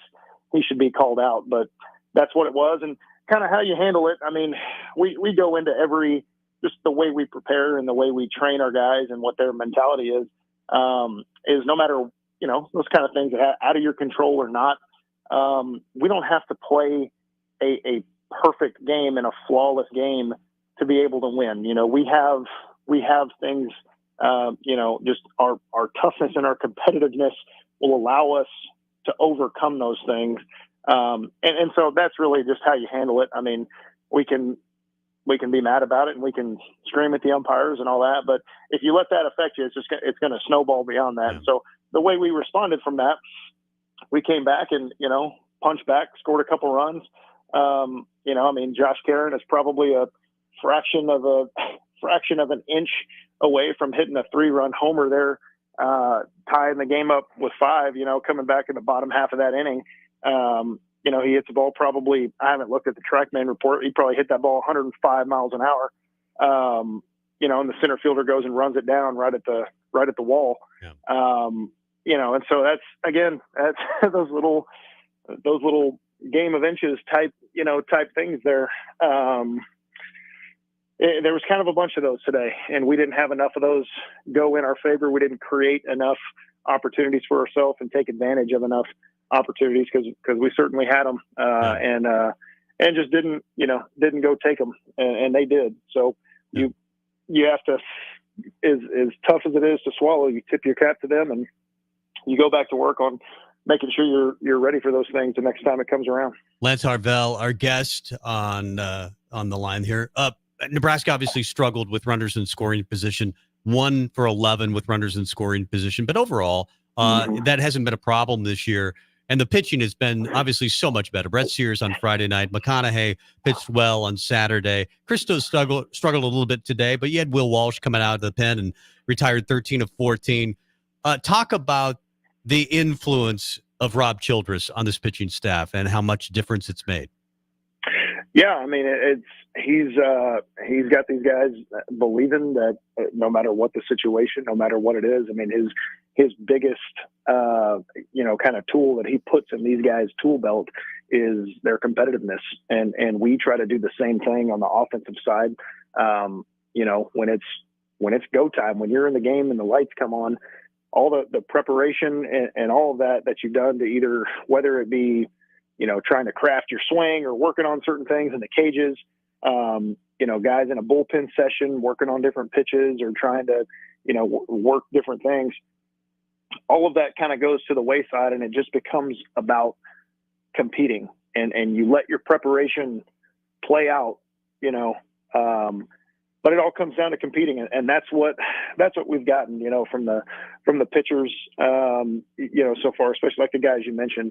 I mean, Sears and McConaughey, and I mean, even Christo, I mean, he wasn't obviously coming off performances like Sears and McConaughey, but Christo, he grinded, and we were still, when he came out of the game, it was, I think it was a 2-run game still, and McConaughey kind of had to do the same thing on Saturday. He had to kind of grind out there until the offense got rolling there in the 5th inning or whatever it was on Saturday. And that's just kind of, that's kind of what they've done, and all year and guys coming out of the bullpen. It doesn't matter. It's just that competitive nature, and just being about the fight, being about the throwdown is what this team has kind of embodied. It's what they've been about. That's what they love. And I think I said it last time I was on. I think I said it the time before, maybe before the season started. The biggest thing I wanted, like as a coach, talking about this team and what people can expect, or just what I wanted people to see, was that spirit, that competitive spirit, and that toughness that we know that they've had, and the way that we've worked and the way that we've trained them, and we've done a lot of kind of unconventional things to get them that way, and that's what you want as a coach. You want those things to come out on game day and be on full display. And more often than not, this year it has been. Lance Harvell joining us here on the Allo VIP line. Nebraska wins the series against Ohio State 2-1 over the course of the weekend, although they fell today 9-3, sit 22-7 on the year. So you're almost 30 games into the season, Coach. From an injury standpoint, the only thing I think that I'm aware of is currently going to be Caden Brumbaugh still out defensively for a little while longer. Otherwise, how's everybody holding up? Just kind of normal nicks and scratches and bumps and bruises, or is there anybody else that you've got a little bit of concern with? No, that's pretty much been it. Just kind of the run of the mill bumps and bruises. I mean, Riley Silva, I think is leading our team in hit by pitches right now. He got hit on the calf today, right below his knee, which kind of frogged him a little bit, and he was a little gimpy getting around the bases. Luckily, his teammate Case Sanderson picked him up and just said, "You know what? I'll just hit it out of the ballpark, so nobody has to run hard." Here, but he was kind of gimpy around the bases, but all good there. And everybody's knock on wood, and everybody's healthy and other than just the normal wear and tear from the season. Hey, I want to jump in, Tom, before you ask the next question, because I've got to ask you, Coach, do you not provide any kind of information to get to opposing teams? Why would you hit a guy as often as Riley Silva gets hit that steals bases at the so proficiency that once he gets does on base? But still, why do you put him on base? I don't get it. Well, it's kind of, I guess the scouting report is out that you're going to have to beat him. You're going to have to throw inside. But what they don't know is Riley will gladly take that free pass. Just anchor down in the box and wear it. But I guess maybe today they were trying to play chess instead of checkers, and so they're like, if we're going to hit him, we're going to hit him in the lower half, not on the elbow or something. Yeah. But I don't know. I won't. That's one of those things. If they're going to keep doing it, I'm not going to argue with them if I keep sending them to second. You and Coach Bold and Rob Childress all really close. I've been close for years. How much do you talk about goals openly with this team, or is it just one day at a time? Because hosting is a realistic opportunity for this team, and I know it's something that you really want to do. Do you talk about that on a daily basis? Yeah, absolutely. We don't shy away from it now. You have to kind of have the balance of the big picture, but then also have the ability to focus in, just on the day to day and not look ahead and all that kind of stuff. But our guys, they understand full well like what our goals are, much bigger than just winning on a day. Obviously when we talk to the guys on that day, it is all about that day, that moment, being present right then and there, whatever it takes. We're not gonna leave anything in the tank. We're not gonna leave any bullets in the chamber. We're gonna empty it out to go win that day. But yeah, no, we don't. It's not something that we shy away from as far as bigger picture goals and things like that.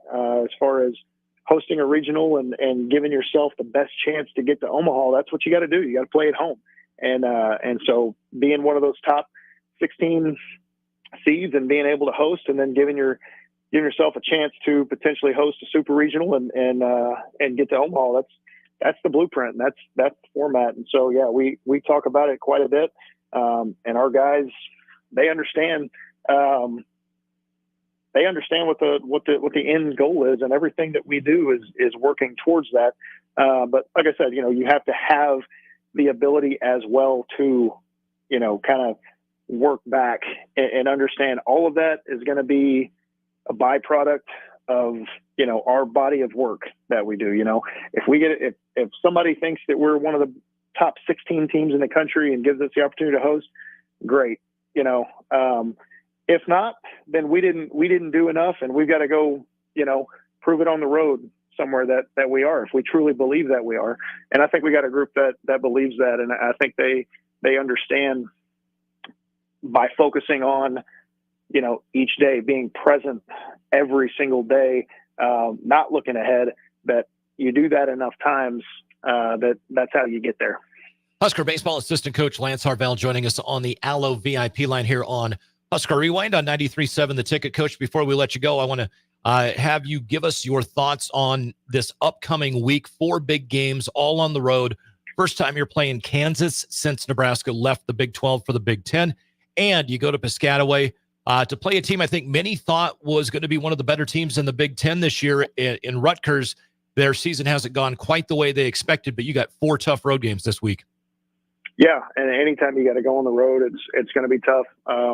Kansas, obviously, we haven't seen them a ton, but we've got some familiarity. We played them last fall, and so at least some of their personnel and knowing some of their coaches, we've been around the block over the years competing against the guys on their staff, so we know what kind of team, what to kind of expect there. And they're going to be tough, and they're going to want a piece of us, and so we got to make sure we're ready for that. And then anytime, road conference, whatever, but Rutgers is always tough. Again, they're coached really well, and they have tough kids in that program. And so, we're going to have our hands full there too. So we just got to make sure, more so than the opponent, I think the most important thing and what we've really focused on this year with these guys is if we play our brand of baseball and we play it to the standard, like our standard and to our expectations, not anyone else's, then more often, we're going to be fine. At the end of the day, we're going to like the result, more often than not. And if we come up a little bit short, at least we'll be able to look ourselves in the mirror and know, we did everything we could, because we have very, very high expectations, and what our brand of baseball, our style of baseball needs to be, is we're playing to win, all the time. And so our guys understand that. And so if we go on the road and do that, no matter who the opponent is, if we can do that, we go play Husker baseball, we'll be okay. Well, you're doing pretty okay right now. 24th ranked Nebraska off to their best start in many, many years. 22-7, 5-1 atop the Big Ten standings. Coach, we always love having you on. We'll have you back soon. Yeah, sounds good, Tom. Thank you. There you go. Lance Thanks, Harvell, Nebraska baseball assistant, and just a lot of fun to have on the radio. We've never had this guy, the commissioner of Youth League Football. His name is Mike Selvage, and we're going to talk to him coming up next. That we will. He's Mike Melby. I'm Tom Stevens. It's Husker Rewind. We do it every Sunday from 5 to 7. Gaina Trucking is hiring CDL Class A and B drivers. Gaina Trucking guarantees a 40-hour work week year-round, and their strong team culture makes it not a job, but a career. Gaina Trucking offers health, vision, and dental insurance, 401k with company match, an employee assistance program, and other bonus programs. Build a better career today with great team culture at Gaina Trucking. Learn more and apply today at GainaTrucking.com. Working at Continental in Lincoln isn't a job, it's a career. And right now, they've raised wages again, and they're hiring for production operators at $24.62 per hour, which grows to $28.97 per hour within 3 years. Skilled trade positions now start at $33.36 per hour, with opportunities to make more based on certifications. Continental also has salary jobs available and great benefits, plus medical and prescription costs at very low premiums. Dental, vision, and life insurance are offered at no premium cost to the associates, with increased bonuses and vacation for new hires. To learn more or apply, go to continentaljobs.com with keyword Lincoln. Come work at Continental today. You can get diesel anywhere, but what about Atomic Diesel? That comes from Stern. Atomic Diesel is your solution to all your cold weather problems. Prevent clogged fuel filters, increase your fuel economy, and save money with Atomic Diesel. Contact Roger at Stern today by calling 1-800-477-2744 to see how Atomic Diesel and the rest of their line of fuels and lubricants can keep your operation running at max capacity. Ever wish you had another light switch on the other side of the room on a dark night? How much better would you sleep at night if you had a ceiling fan in your room? The High Electric Service Department is here to make your electrical what-ifs a reality. Whether you're looking to replace some outdated light fixtures or brighten up your counters with under-cabinet lighting, High Electric can handle all types of residential electrical installations and services. Give Erica a call at 402-466-6606 or visit high-electric.com to get started. Sandhills Global is hiring. With their fast-paced, growing culture, they have hundreds of new openings in sales, marketing, traveling support, software development, web design, and more. Full-time roles offer a 4.5-day work week, along with flexible internships in most areas. Career and internship opportunities are available at our global headquarters in Lincoln, Nebraska. Find your fit today at www.sandhills.jobs.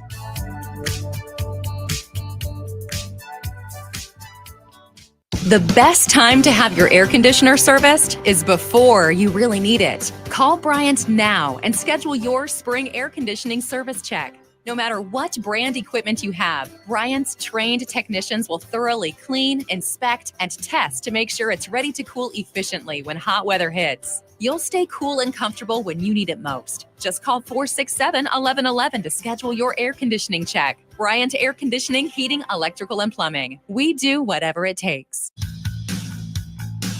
NEPCO is hiring CDL drivers for ready mixed concrete, Husker Concrete, and Beatrice Concrete. NEPCO offers great pay, medical and retirement benefits, paid time off, and they pay for CDL training. Apply today and start your new career with a $2,500 hiring bonus. From NEPCO's beginning in 1908, it's the employees that have formed the company's solid foundation. Start your career today. Visit nebcoinc.com. That's NEBCOINC.com. At Parkview Animal Hospital in Lincoln, it's not just a professional care that sets them apart, but their warm staff and state-of-the-art facilities. Whether it's for a routine checkup or a comprehensive medical procedure, at Parkview, your pet isn't just another number, but a valued member of their caring family. Visit them at PAHLincoln.com today and in person just south of 14th and Pine Lake Road. Parkview Animal Hospital, your pet, our passion. For happier, healthier furry friends.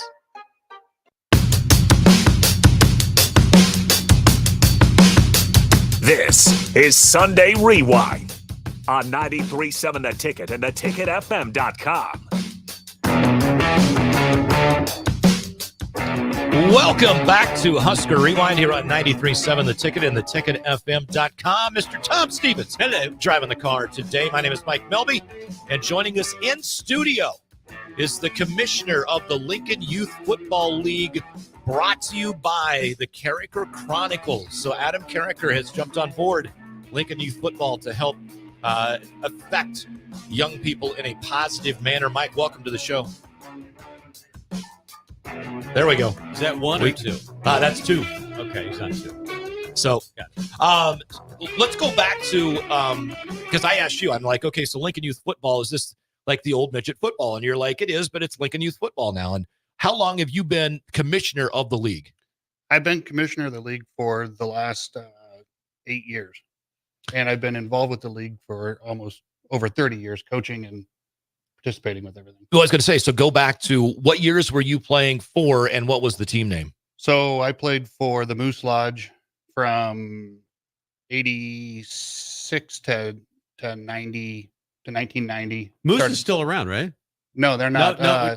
Is anybody around from the old days, for like the 70s, 80s? Because when did it start? It started. 80s? No, actually, 1948 is when it actually started. 80 years old. Yeah. I didn't know that. Okay, 80 years old. It's like 80 years old. Yeah, that's crazy. That's crazy. That's crazy. It's been around a long time. Yeah.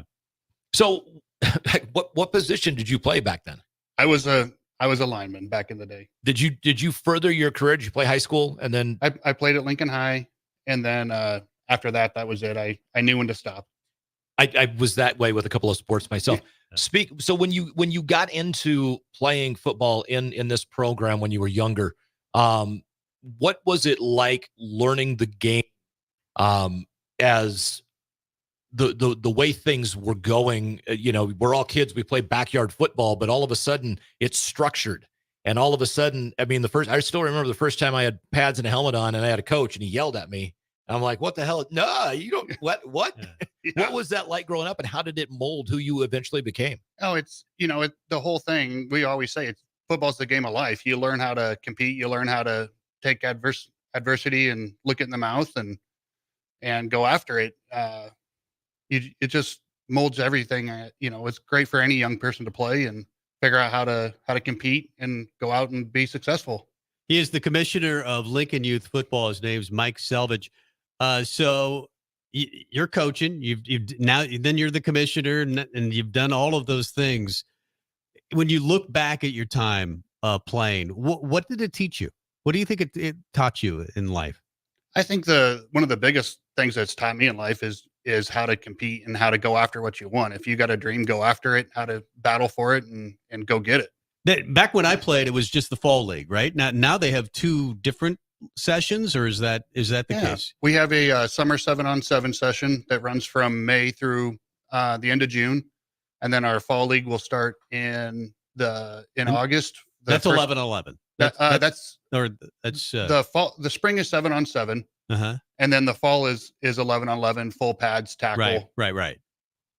Okay, so let's say that I actually have a grandson, and I'm going to probably talk to my daughter, and I'm going to say, I think Jamin needs to get involved in this.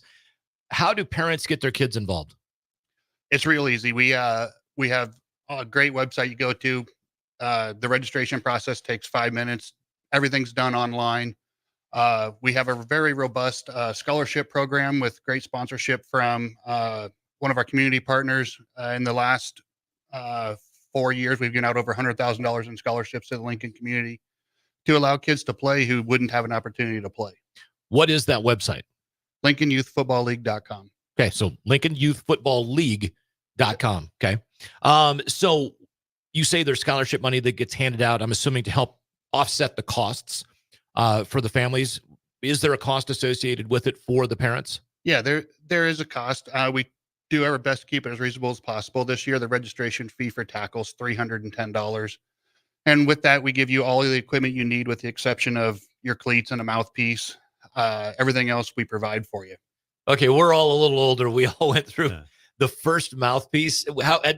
Today, it's probably much different than it used to be. But man, for those that don't know, back in the 70s and 80s, you dip your mouthpiece, plastic mouthpiece, into boiling water. You hold it in there for like 60 seconds.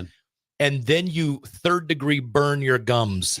That's right. As you put it in your mouth and bite down to make sure that you got the proper fit for the mouthpiece. It was always attached to the helmet. Some of them today, you just put them in yourself, and it's not. Are they still like attached to the helmet in most cases? It's all over the board anymore. Now they've got, ones that are free, ones that are attached, ones for orthodontics, all kinds of fancy mouthpieces. So you can wear your braces and play football too. The big thing I remember is like picking out your helmet was a big deal, and it had some of them didn't fit quite right, or they had the rabbit ears. You don't have any with the rabbit ears anymore, I'm guessing. No, we've got rid of all those. We got some pretty nice equipment out there right now. I'm guessing the equipment's really good. No leather helmets like when you played, Tom. So they have helmets? Yes. Now I remember going back, this would have probably been early 90s. The league, if I remember, correct me if I'm wrong, they played to the east of I-180, just south of Superior. Didn't they have some fields there? They played up at the Moose Lodge, actually, up there, right off I-180. They also played over at Standing Bear Park, and believe it or not, on the baseball field, they had removable fences, and they put 2 baseball fields at Sherman Field. Yeah, Sherman Field is where I played. Put 2 rookie fields out there in the middle of the baseball field. So today, this is coming this fall. Where are the kids going to play?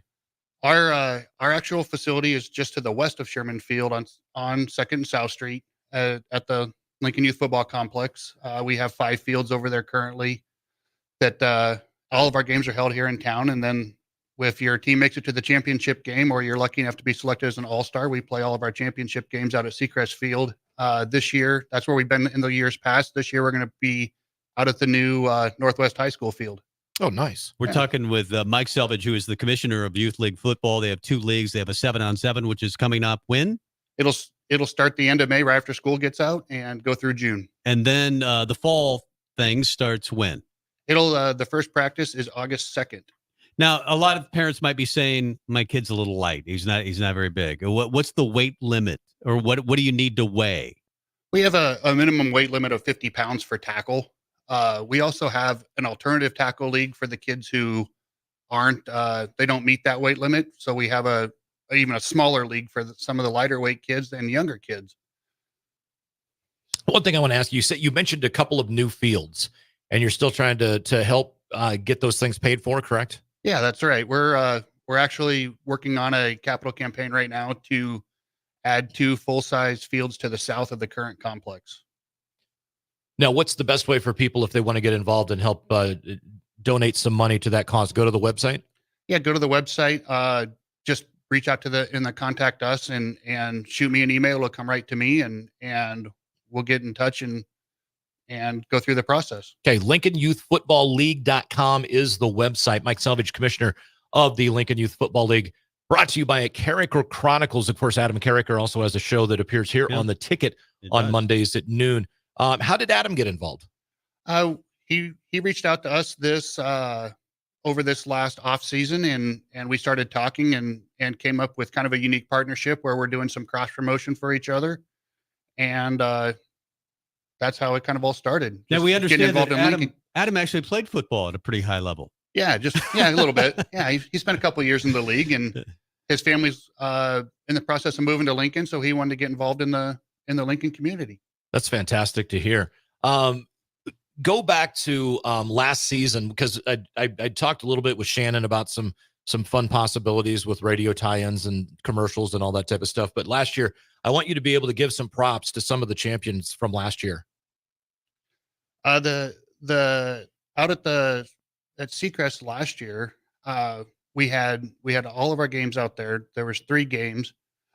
And I mean, they're all super competitive. We have our all-star games out there. It's phenomenal. Those teams that are out there and those kids that get the opportunity to be out there and play. Do you remember the teams that won the championships last year? You got to look it up. I'd have to look it up for sure, because they all run together. It's interesting because some parents might say, I'd rather my kid play in 7-on-7 where there's not, full contact. They're not taking them to the ground, rather than 11-on-11, full pads and things. What's the big difference aside from the lack of pads between the two? Really, 7-on-7 is, as you guys have all know, the game of football, it's not 3 yards in a cloud of dust anymore. It's spread, it's passing. And that's really what the 7-on-7 game is focusing on, is getting the kids passing, learning the routes, learning the routines, working with the quarterbacks to get their footwork right, and also working with the defensive players to learn how to cover and defend that. And so that's what that is in the summer. And it is basically simply 2-hand touch is the best way to describe it. It's like all sports. It's become an all year thing, hasn't it? I mean, it's become so specialized that 7-on-7 has really grown over the years. It didn't exist when we were kids. Oh no, it's huge now, especially with the growing of the passing game and the way the game's played today. There you go. Good thing. One thing I want to throw out, and I want to challenge ticket listeners, and this goes for breakers that listen with Sipple, Bill Bush, and Jake all the way through the entire daily shows that are on here, the captain and the water cooler and AD and Raph with the drive and old school, all of them, Stricky's show on the block. Ticket listeners are avid sports fans, and they're avid supporters of great programs and great charities. And this is one that does nothing but try to build up the youth, try to teach them the right way to do things. I want to challenge ticket listeners, man, go to LincolnYouthFootballProgram.com and figure out a way that you can help these guys. Figure out a way to maybe get your son involved with it. But they're trying to build a couple of new fields. They're trying to make sure that the parents have got, and that don't have maybe quite enough money to get in there. They're going to try to get scholarship money for them. All that. Get involved. I'd love to see you guys have a handful of new supporters all of a sudden just from hanging out with us on the ticket. We'd love that. And also don't forget the girls. We have a large handful of girls who come out and play. And nice. Let me tell you, they're ballers. They're athletes. They're probably just as ferocious, if not a little bit more. Sometimes they give them all the boys all they want more. Exactly. That's awesome. One thing I think, Tom, I'm going to throw this out as just a thought, and it's a thought, and it's still 6 months away. I think maybe in the fall, and we'll have to, I'm going to challenge some businesses.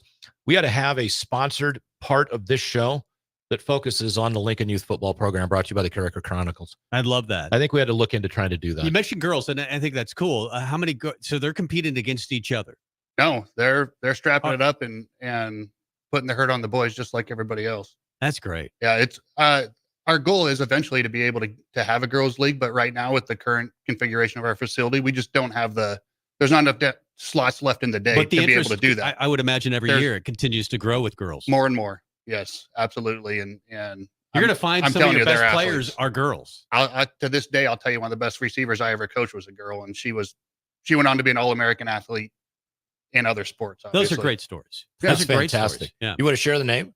No, I don't think that'd be fair. Okay, I'm just curious. So, all righty, Mike Selvage, Lincoln Youth Football Program, brought to you by the Character Chronicles. If you would like to get involved, help donate, get your kids involved, LincolnYouthFootballProgram.com. League. LincolnYouthFootballLeague.com. LincolnYouthFootballLeague.com. Yeah. Sometimes I need like 12 or 14 takes. It's just one of those things about being old.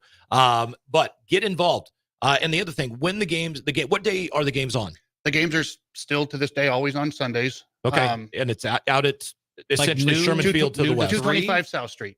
Our first game starts at 9 in the morning, and our last game kicks off at 4:30 in the afternoon. Wow. So, I mean, you're just running games all the time. Yeah, it's a long day. Sundays in the fall, do yourself a favor, too. Go out and watch them. That'd be awesome. Support. Mike, thanks so much. We appreciate your time. Thank you, guys. Appreciate it. Mike Selvage is the commissioner of Lincoln Youth Football. I think we all went through that. Did you play I didn't play. I lived in Waverly, and I played in junior high, and that was enough for me to realize that that's not exactly my sport. I played Lincoln Welding, and I remember one year having to put weights in my shoes because the limit, you had to be like 70 pounds, and a lot of the guys just weren't. And you mentioned the limit now is 50. 50. Yeah. So that it was like A, B, C, D league, and then they created like an E and an F league, I think, for us who are really tiny guys. But I was a quarterback. Nice. And had the rabbit ears, number 13. Nice. Threw 3 touchdowns. Big star. Your entire career? Big star. Yeah, that's right. That's impressive. Yeah. Back in the day. Yeah. Exactly. Back in the day. And then fizzled out. My buddy had a bet with his dad that I would be the starting quarterback at Lincoln High. It never worked out. And I don't think he ever paid dad. I was not big enough to play football. Played a little basketball and some golf. Mike, thanks so much. We appreciate the time. Good Appreciate stuff. it, guys. Thank you. Let's get to break. And we promised we would talk about Husker Husker hoops. basketball. Yeah, we didn't get to Husker basketball. We had Lance Harvell on and Mike on. We'll finish the show with some Husker basketball talk next. Hi, it's Tom and Mike from Husker Rewind. And did you know that people who are represented by an attorney are often compensated up to 3 times more than someone who is not? Friedman Law has been helping injured people for over 60 years. It's all they do. If you're ever seriously injured in an accident, call Friedman Law at 402-476-1093. Friedman Law is a family firm that works hard for Nebraska families just like yours. So if you're ever injured on the job or in a crash, contact Friedman Law at friedmanlaw.com. Hey guys, Jake Sorensen here from Early Break. The garage door at our house has been needing replacement for a couple years, and a few months ago, we finally did something about it. Steve's Garage Doors and Services was great through the whole process in providing options and also going to the next level to get a door that was approved by our HOA. And best of all, the removal of the old door and installation of the new door was done smoothly with no issues. Call Steve's Garage Doors and Services today at 402-480-2840.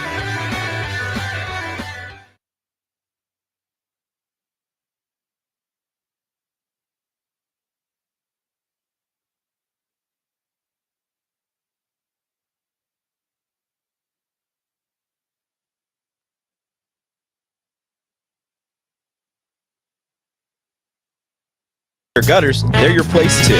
Visit roofingservicecompany.com for more info today.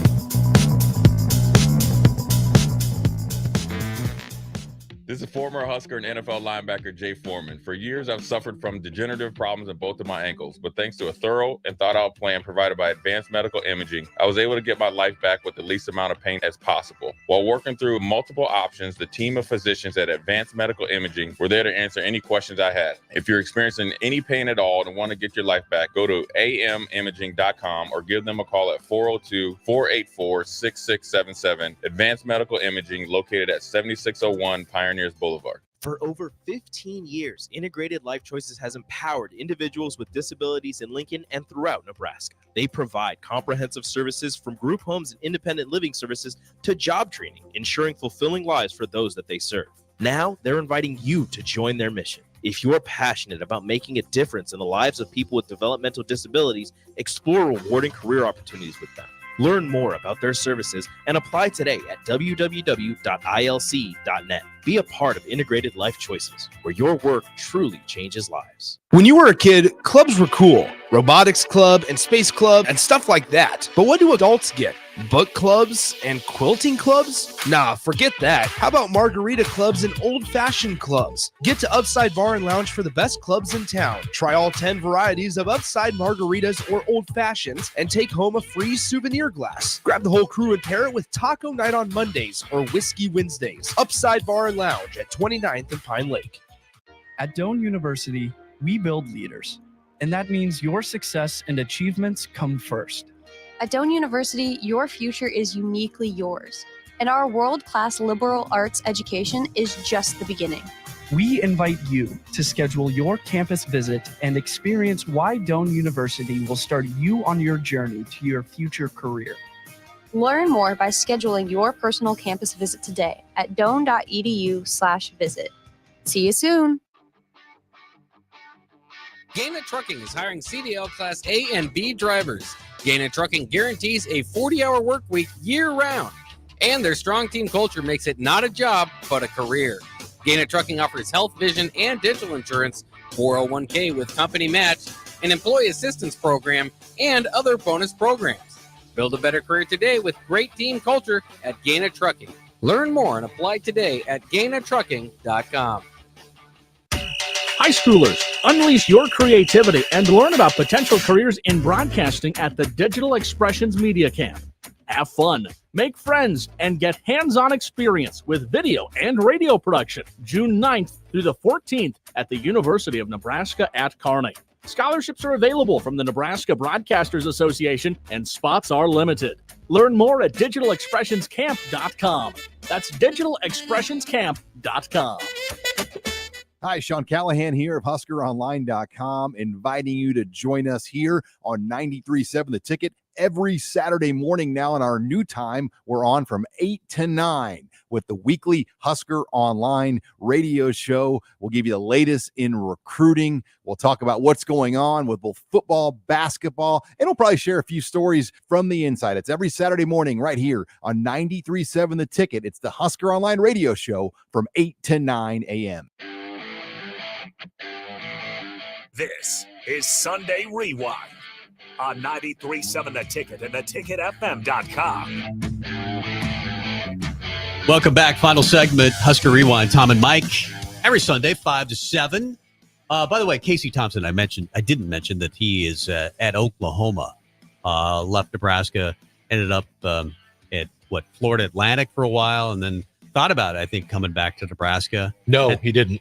Well, he had some he was on campus, and there were discussions. I think it was by us. Yeah, I was going to say, I think it was fan discussions. I think it was mostly fan discussions, but he ended up in Oklahoma where his dad, Charles, played football.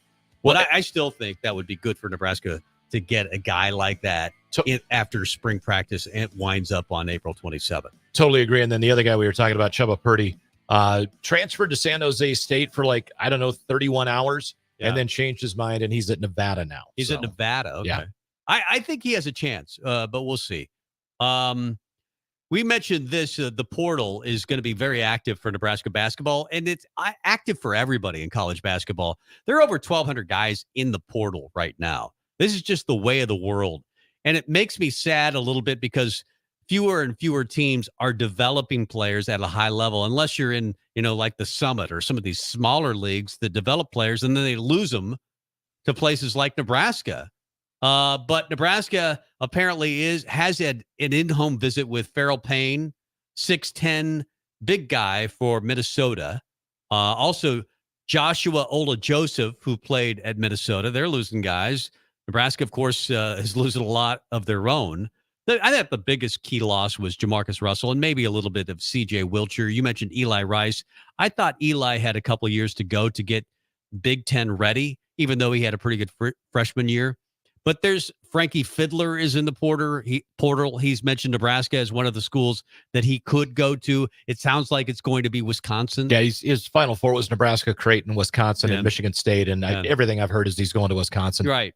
So I don't think he's going to end up at Nebraska. You are hearing talk about Omaha Ballou, born in Omaha. The reason he's named Omaha, 5-star player, McDonald's High School All-American, went to Iowa State, a top 10 player of the country, didn't work out his freshman year, and he's looking at Nebraska. And a lot of people are talking about increasing the athletic profile for Nebraska. He would do that. Well, and the thing is, and when you sit there and you look at the guys that left, Eli Rice, I don't know that it would have been necessarily 2 years before he would have been Big Ten ready. The bottom line with him was if he's got the willingness, it did. His body needed weight room, but the weight room bad. He needed the willingness to play defense. And I think that's why he didn't play more. He was somebody that could come into the game relatively cold and hit a shot and be instant offense, but it was on the defensive end. And that's kind of what it's been like with players at Nebraska here the last couple of years. If you're going to be lax on the defensive end, take Casey Tominaga at times during his junior year. where defensively he was a liability. And even though you knew he could light it up for 20 inside of a 5-minute span, you can't give up 30 on the defensive end in that same 5-minute span. So Rink Mask is another one. Obviously, Jawan Gary has announced he's coming back along with Bryce Williams. They did it in kind of a cool little video. You want to run it back? I like that. Yeah. So those are, if you were to pick two that needed to come back, those were the two I would point to, especially knowing that Rink has the knee issue. And it did bother him. He was a third-team all-league player, but he was a 12-6 guy, probably the best passer on the team. But I really think he is looking at this like, how good is the knee going to be? And maybe he sits out next year. Who knows if the knee is... Well, I mean, the thing that we don't know is, does he need surgery? Right. And those are things the doctors would know that we don't know. So I still think, hey, I want to play. I know the knee's not perfect, but I still want to come back. I would take him back, knowing you need 7 scholarship players to come back. And so I would take those are the 3 we all would have picked, right? Jawan Gary, Bryce Williams, Rink Mask. Those, if you keep those big 3 and then add a point guard and, a shooter like a Frankie Fiddler or maybe Andrew Morgan, the North Dakota State transfer who we talked about, then you're talking about a starting 5, and then you can build with supplemental players from there. I think the Janowski signing was big. I think Aaron Eulis will have a place in this program going forward. But 7 scholarships is a lot to fill. Well, it really is. And the name that just popped up here, he was the leading scorer. Let me get it pulled up again here. He was the leading scorer for the University of Arkansas last year, and he just entered the portal about an hour ago. And I'll be honest, he's I believe he's a junior. Let me verify here. Yeah, he was a junior this year. Talented young man, 16 points a game, 4.3 rebounds, 2 assists. Tremont Mark led the Razorbacks this season, but he's the guy that's in the portal. I don't know. I would take somebody like him, super athletic, shoots relatively well, 48% from the floor overall. And from 3-point range, he really improved. He was a 26% 3-point shooter his freshman year, and through some injuries and stuff this past season, 36.4%. That's more like it. I would take that. I think Fred still wants to run the 5-out offense with at least 3 shooters and a guy like Rink Mask who can really pass it. Aaron Eulis, I think he has a place with this team, but you need to get shooters, surround the 3-point line, and fill it up. The thing that Nebraska did not do well the first couple of years under Fred Hoiberg, under Matt Abdelmassih, who was basically the general manager, was just sign guys to sign guys. Hey, he's athletic. He's really talented. Let's go get this guy or that guy or that guy. But there wasn't really, it didn't seem to be that there was a big plan for how to use every guy that they signed. Well, and that was the thing, is every guy that they signed, who knows what Matt told them, right, and what they ultimately wound up being asked to do once they got here, i.e. be a team player and play defense. And I'll tell you right now, Cam Mack wanted nothing to do with that. No. There is nothing about team. And Cam was talented. That's what I mean. But there was nothing about team in his game. It was all about him, and he didn't play defense.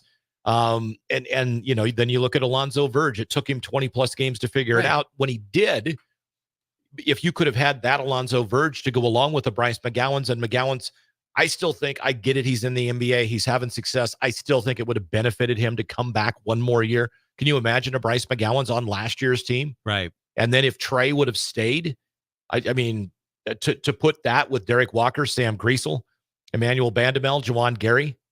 But they started to figure it out with the guys that you just mentioned, Derek Walker, Bandamel, Griesel in particular.